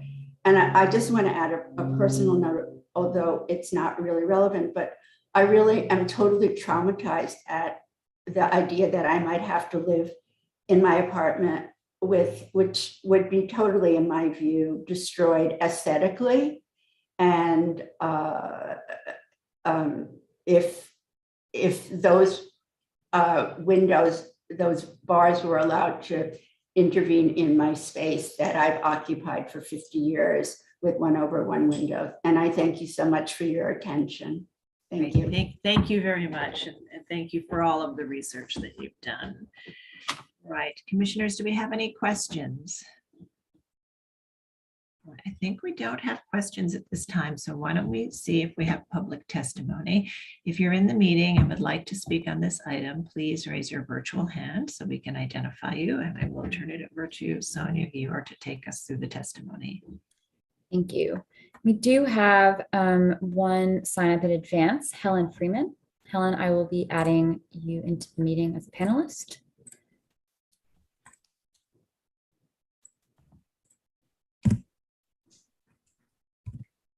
I see that you're in the meeting, so if you could please unmute your mic and state your name for the record, you'll have 3 minutes to speak. Hi, Helen Freeman, Historic Districts Council. HDC believes that this building should have a master plan for returning this and all the building's windows to a 3/1 configuration. The applicant has a wonderful opportunity to demonstrate their civic mindedness in helping restore this building's facade to its original elegant self. Thank you. Thank you. Can I reply? Wait a minute. Oh. So we don't have any hands raised or anyone else signed up to speak. And I will note that Manhattan Community Board 7 recommends approval. Okay, thank you. And I will just note before I turn it over to you, Ms. Hoffman, that the Landmarks Commission, an application for a master plan is a certain type of application that allows for administrative, ministerial, expedited authorizations to proceed by staff for buildings that apply for windows in one shot. And so it is really a tool that is useful to building owners so that they don't have to go through the full application process each time. We don't require buildings to do master plans. We often encourage it, but the application before us today is for your specific windows, and that's what we'll be evaluating. And is there anything else that you would like to add? I would like to add one thing, which is that quite apart from the fact that the original historic window, in my view, is not 3/1. So if you're going to impose a master plan, it would have to be for 6/1 if you're going to be consistent. I don't think, and it doesn't concern me at this time, that one can use as a sword hanging over people the fact that I'm an applicant asking to have my 1/1 windows and telling my co-op that, you know, they're going to have to all have 3/1 windows unless they have a master plan, which is not required to be, I don't think. If you look at all these master plans that must have created, in some cases, these 1/1 windows, the facades that we have now. So I appreciate what somebody is saying, and I am very civic minded, but not to have 3/1 windows destroy the serenity of my apartment for 50 years. And thank you again for listening. Okay, thank you. All right, commissioners, do we have any final questions? All right, I'm just going to send you all requests to unmute yourselves. All right, Commissioner Bland, would you make a motion to close the hearing? So moved. Thank you. And Commissioner Gustafson, would you second that motion? Second. All in favor, say aye. Aye. Aye. Any opposed? All right, the hearing is closed. And so we'll begin our discussion. And as you know, the applicant has shown other approvals for 1/1 made by this commission on other buildings in this historic district. And as you know, the commission has a long history of thinking about windows in these early to mid 20th century apartment buildings that historically featured multi-light windows. In this case, the staff believes that the historic window configuration was 3/1. And in the case where the majority of windows were replaced prior to designation, and there is a hodgepodge, the commission has often felt that a master plan is a good way to achieve uniformity in the long run. But as I said, we cannot impose a master plan. That is an application that comes from a building owner. And it really is something for the building owner to use, in that they only have to file all of their drawings at one time, and then individual co-op owners can change their windows over time based on that one-time approval. So it's more of an efficiency tool than anything. So we have looked at proposals to install 1/1 windows in lieu of the historic multi-light windows in both proposals for master plans for entire buildings, and as well for one-off apartments in buildings that have a hodgepodge of non-historic windows that have been in place since prior to designation. And I think over the years, we have thought about the right thing to do, and in considering whether or not the historic configuration is critical to the design, we look at the style of the building, the design of the building, how that style is expressed in its architectural features or not, to determine whether or not the 1/1 condition is something that would harmonize with or not detract from the style. So this is a building today that we're looking at that has those conditions of replacement windows in a variety of types that have been in place since designation. And the proposal is to replace windows in this one apartment that are 1/1 with new 1/1 windows with a brown finish. And we'll begin our discussion.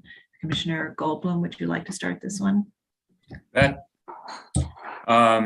So, wow, what a presentation.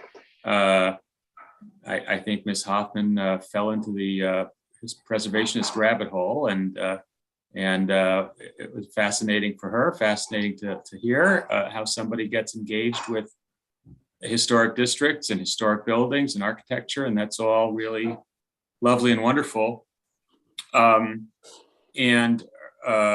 Her discourse points me in exactly the opposite direction from which she wants us to go.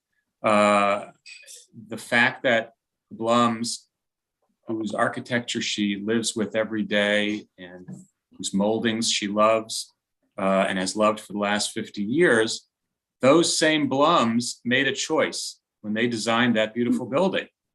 They designed the moldings and they designed 3/1 or 6/1 windows. And in my view, this building is a poster child for how the absence of historic windows harms the aesthetic of the historic district, harms the environment of the historic district. The building is a textbook example of how we normally judge the appropriateness or lack thereof of restoring mullioned windows. It is very austere, very simple. It has relatively little decoration, facade articulation. If you looked at the center section of it, it could look like it was built in the late 60s or early 70s. And the windows are a significant contributor to that impression. I think that especially because it's not a master plan, the only preservationist oriented choice that I can see in this case is to ask the applicant to put back the windows that the Blums put there in the first place. Okay, thank you. 6/1. All right, so our hearing is closed now, so we will continue our discussion and then the staff can explain to you the conversation afterwards. All right, so we'll now move on to Commissioner Bland. That was a long presentation. I got a little lost in the purpose. But I'm afraid I do agree also with Commissioner Goldblum. I think he made a very eloquent judgment about why this building, without so much detail, needs the proper windows, the historic windows. So it's hard for me to approve anything else. Commissioner Lutfi.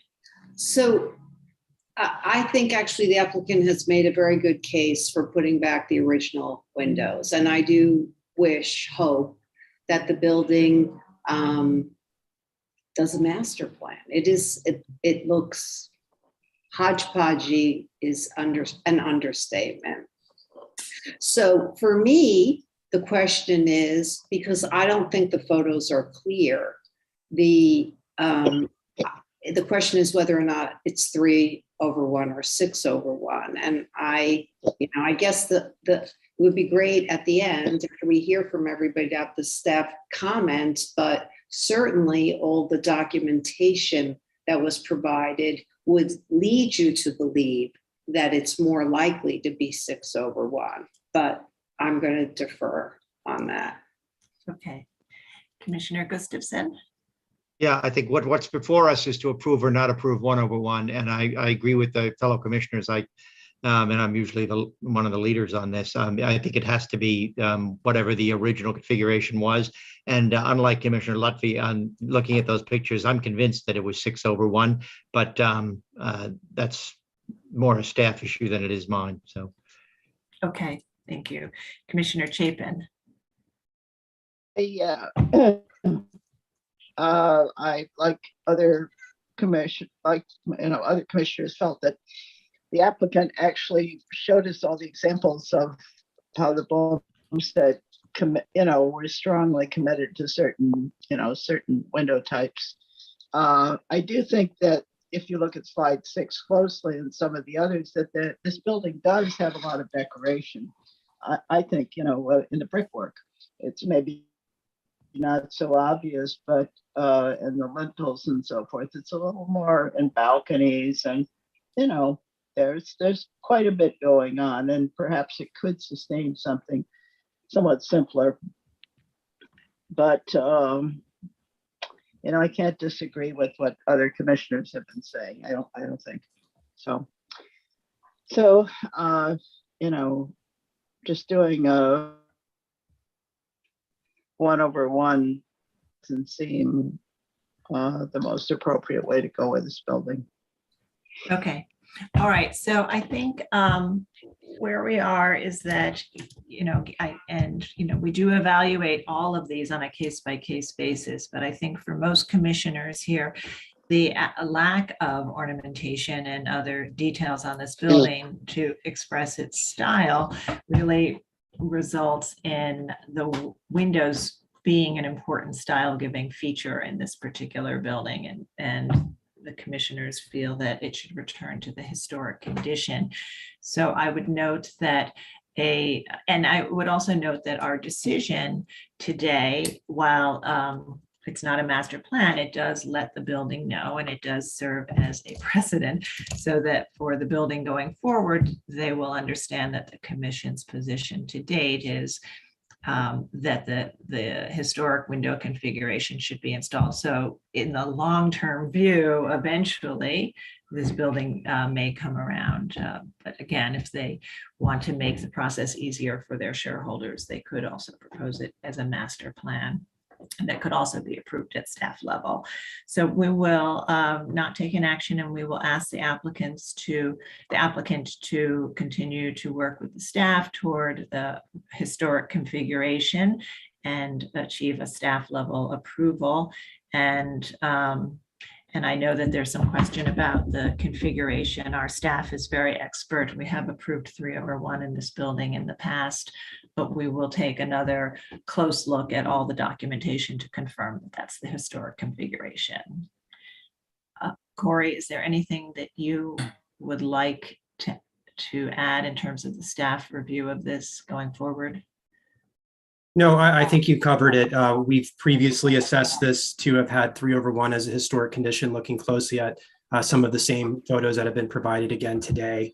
But we will take another look, but our permit history so far has been to go with the 3/1, and we've not seen any definitive proof that it was otherwise. Okay. You didn't talk about color. Right. So in order to get the staff level approval, they would have to propose a color that is consistent with the historic, the age and style of the building. So that's something. Thank you. Yep. Commissioner Lutfi. Well, I just want to, I appreciate the fact that the staff's going to look again, because it does look like 6/1 to me. So. Yeah, we'll take a look. Thank you. All right, so we'll take no action on this, and we will work with the applicant toward a staff level approval, and should anything change, she's welcome to come back to us. Okay, thank you, and we'll move to the next item. Okay, this is the next and last item for today. Item number 14, LPC 21-05056, an application for a certificate of appropriateness in the Borough of Manhattan, Block 1420, Lot 7501, 201 East 65th Street, the Manhattan House individual landmark. This is a modern style mixed use complex consisting of an apartment house, underground garage, and stores, designed by Myron Whittlesey and Skidmore, Owens and Merrill, and built between 1947 and 1951. The application is to install a canopy and signage. Hey, commissioners, the applicants have entered the hearing. John, you now have control of the presentation. You just need to click on your screen, and then you could advance the slides using your arrow keys or your mouse. Great. Please state your name for the record, and you may begin. Hi, everyone. My name is John Bedard from Kushner Studios. Sorry, let me start my video. Sorry about that. I thought it started. We're presenting a new entrance awning for a cellar doctor's office along East 65th Street, right off of 3rd Avenue. As described, this mega block is an individual landmark, and these are just some context photos of the area in the building. So this is different views of, again, the area and previous signage and canopy that were installed that are either removed or will be removed for the installation of this new awning. So this area here with the kind of like skylight roof area is above the waiting area of the doctor's office, located in the cellar, about 12 feet below grade. This portion here and this portion, when originally built, was part of a restaurant space in the building. This wall here, these like anodized aluminum mullions in either glass covered with a black vinyl or glass. This is really the only original portion of the building. This lower area was added on at a later date after the building was constructed. This is what the entrance and the signage for the doctor's office looked like back in 2019. This is what is currently in place, which will be removed as it was done without a permit. And then this is the next slide, just to show, again, more context here. And these are the steps going down to the medical office. Again, the main reason for having an awning over the stair is because this is the main entrance to this medical facility. It is a cardiologist, gastroenterologist, and general practitioner, and they have a lot of elderly clients. And basically, we're looking for a way of offering some more weather protection and lighting over these steps to ensure people can safely descend them. There is, to be clear, there is an ADA accessible entrance via the residential entrance on East 66th Street, just to let everyone know. And this little archway here, this actually is not part of the original building. It was added on at a later date. But these shots here are showing what we're proposing to do now. We're looking to take essentially the language of these mullions in this wall to create this very simple awning over the steps with some very simple signage, allowing people to know that this is the entrance to the doctor's office. We're also proposing to put a little directory on the inside of the arch here in the same finish as the stucco of the arch. These are some elevation and section drawings of the proposed awning. This wood is existing on the residential side of this stair, because the residential side is their outdoor space, which is right here and here. So that's not part of our application, just to be clear. This is just an overhead view of it. So just it's basically we're using the 2x6 anodized aluminum tubing, and then in between those two tubes, there'll be a piece of bent plexi. We intend to use UV resistant plexi in order to impede any kind of yellowing or effects of the sun on the plastic. And we are proposing the canopy won't be lit. We're actually going to put recessed lights on either side of the stair. So we're going to tuck them into this wall here, into this wall here, so they shine directly on the steps without affecting the surrounding neighborhood or residential units. These are just some other photos of some existing signage that is on the building in different parts. This is along 3rd Avenue. This is an entrance to a sports medicine doctor on East 65th Street.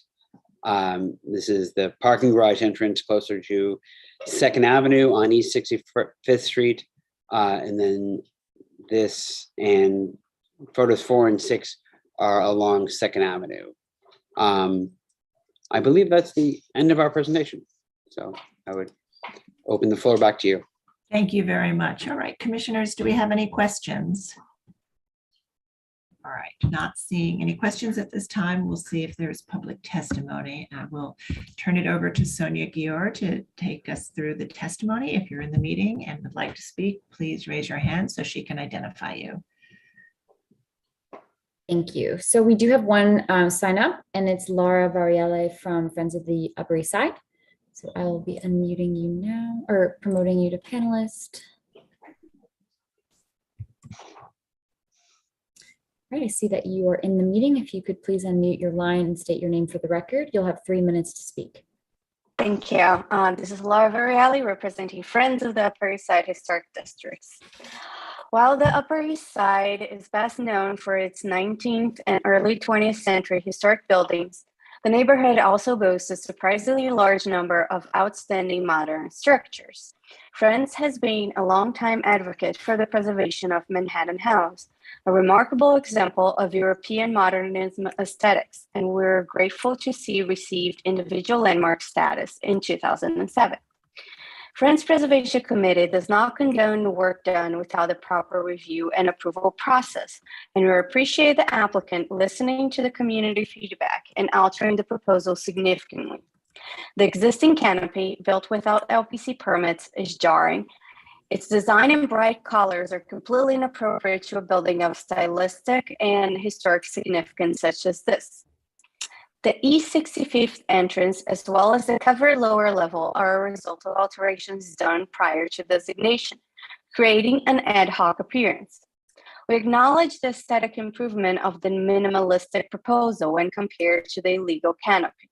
Nonetheless, we fail to see the utility of such design.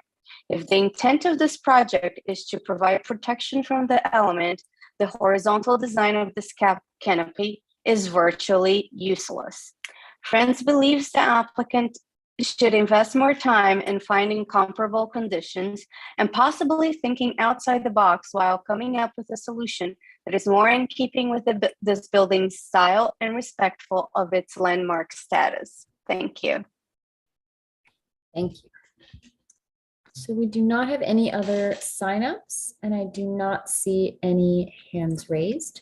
So I will just note that Manhattan Community Board 8 recommends disapproval, noting the use of plexiglass instead of glass and the fact that the canopy does not step down as the stairs descend. All right, thank you very much. So I'd like to turn back to the applicant and ask if you would like to respond to these comments. I guess the only response I would offer is that we had looked at angling the canopy with, according to the angle of the stair, and felt it created an even more difficult juxtaposition, and didn't help the connection to the existing structure. So that's why we chose to kind of align it with the height of the arch and just keep it very simple. Right, so if it stepped down, it would actually sort of not relate to the arch. Yeah, I mean, I think if you could actually, if you look at what is there currently, I think, if you're looking in this photo, up here, the current photo, I just don't, there's not a easy way of making this kind of connection. So I think kind of having an adjacency, but not necessarily physically touching is a better result. Okay, and do you want to speak to the community board's concern about the plexiglass versus regular glass? I think the main concern there would be the maintenance and the wherewithal of the materials. I would say that glass would, is obviously heavier material, and if anything was to happen, it would be actually kind of more dangerous to have glass in the canopy. I think the plexiglass offers a lighter solution, and as mentioned previously, the intent is to use the UV resistant plexiglass that is specifically made for situations like this with direct sunlight. Commissioners, do we have any final questions? All right, I am sending you all a request to unmute so that we can close the hearing and begin our discussion. So Commissioner Chapin, would you make the motion to close the hearing? So moved. And Commissioner Bland, would you second that motion? Oops. Commissioner Bland, just unmute. Yeah. Sorry. Second. All in favor, say aye. Aye. Aye. Anyone else? Aye. Aye. Okay. Any opposed? All right. So the hearing is closed and we'll begin our discussion. And this has been presented, an application to replace an existing blue canopy with a new metal and plexi, more minimalist canopy. And so we'll begin the discussion. Commissioner Lutfi, would you start this one? I think this is a very handsome canopy and very, very thoughtfully, and I think it's kind of smart. It's smart in the way that it was designed. I think stylistically it goes with the building, and it blends in a way that almost makes you not see it, even though you do. So I think from a style and materiality standpoint, it works well. I did wonder about the fact that, it might not go, might not fit snugly up to the entrance. So you could get wet if it's raining. And that might be something to work I would love to hear about that, and maybe it's a working with staff on that. But otherwise, I think it's quite good. Okay, thank you. Commissioner Gustafson. Well, I happen to be one of the elderly clients of this particular doctor. So I find myself on these stairs frequently, as frequently as last week. I will admit that when the blue awning went up, I was shocked and appalled. And I'm thrilled to see it go. I mean, it is the thing you see from blocks away. Manhattan House is all about its right angles. And so I think it's an odd suggestion that it ought to step down either on an angle, or it just doesn't make sense. This really is, I think, the most appropriate shape for the situation. I am not equipped to comment on whether the plexiglass is the right material there, and I hope others will comment on that. I'm not generally a fan of it, and I think there are certainly circumstances in other buildings in historic districts where there have been the glass has been used, but I won't comment on that. But otherwise, I think it will disappear, and I think it's maybe now in full contrast to the ugly blue thing. This looks spectacular. Okay, thank you. Commissioner Chapin. Yeah, I think this is an enormous improvement in terms of looks. And it's much more discreet and doesn't interfere with the building, and call attention to itself in the same fashion. The only thing about it you could say that's a negative maybe is that it's a little more permanent structure, but I think it's light enough that's not really a problem for me. And I think this is a much better solution in terms of impact on the building. So I could approve it. Okay, Commissioner Goldblum. I love Manhattan House. I just finished up a job nearby, and I used to go there I've been going there for the past year and a half or so. And I park my city bike right in front of there, and it's great. It's a great complex. It's wonderful that it's landmark. It's it's an icon for a certain era of building in New York City that is not much loved, but is still very important. And I think this is a significant improvement to it. I do worry about the ease with which it can be cannibalized over time, if they do want to make it more waterproof, et cetera, and it can get really crapped up very easily with all the columns and stuff, but that's not what's before us. And I think what's before us is perfectly appropriate. I would accept the plexiglass if the applicant can satisfy the staff that the plexiglass will not A, crack under the UV, B, craze or kind of shrink or deform or decolor. I've seen all of these things happen or get cloudy over a reasonable period of time. I've seen all of those things happen to plexiglass overhead. So if they can take care of that to the staff, I'm good with it. Okay, thank you. Commissioner Bland? I think Mayor and Whittlesey would be happy. I think Skidmore, Owings and Merrill would be happy. And that makes me happy. I think this is a very, very nice and appropriate awning canopy for this extraordinarily fabulous, I think, Manhattan house. So more power to it. I'm all for it.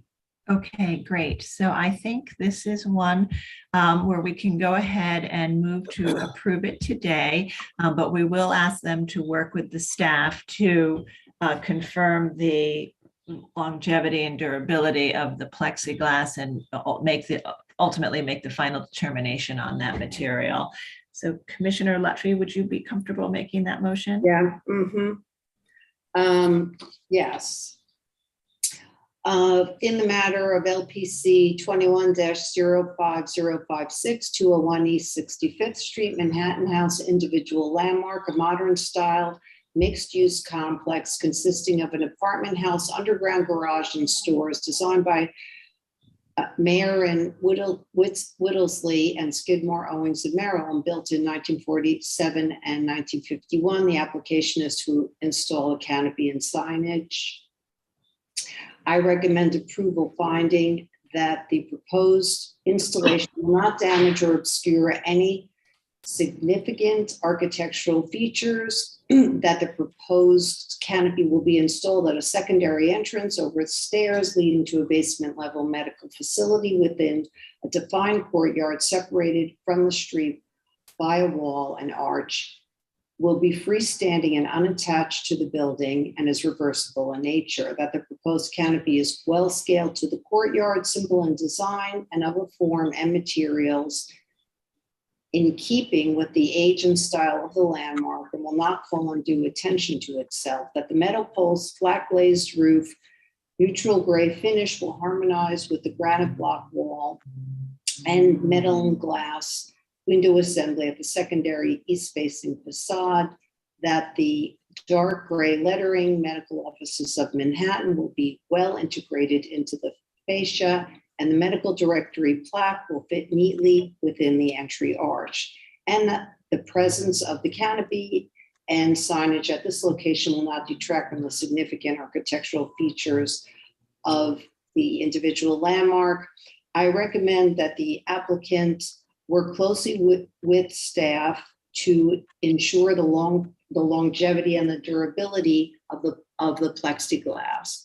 And in the event it doesn't meet the staff's requirements, to work together to find a replacement.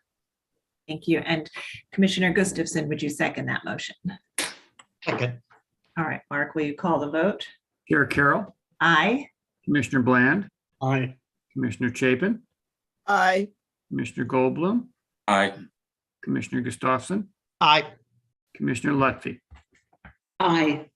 With 6 in favor and none opposed, the motion passes. All right, that's approved, and please continue to work with the staff on that material, just final material approval. Will do. All right, Thank you. you. All Have a good right, evening. have a good evening. And that concludes our public hearing today, May 17th. So I want to thank everyone who participated today, and thank you, commissioners. We had the first very long day we've had in a while, and you all were amazing with your thoughtful comments and your commitment to the process all day long. So thank you as always for all of that hard work. Thank you. Take care. Yeah, thanks.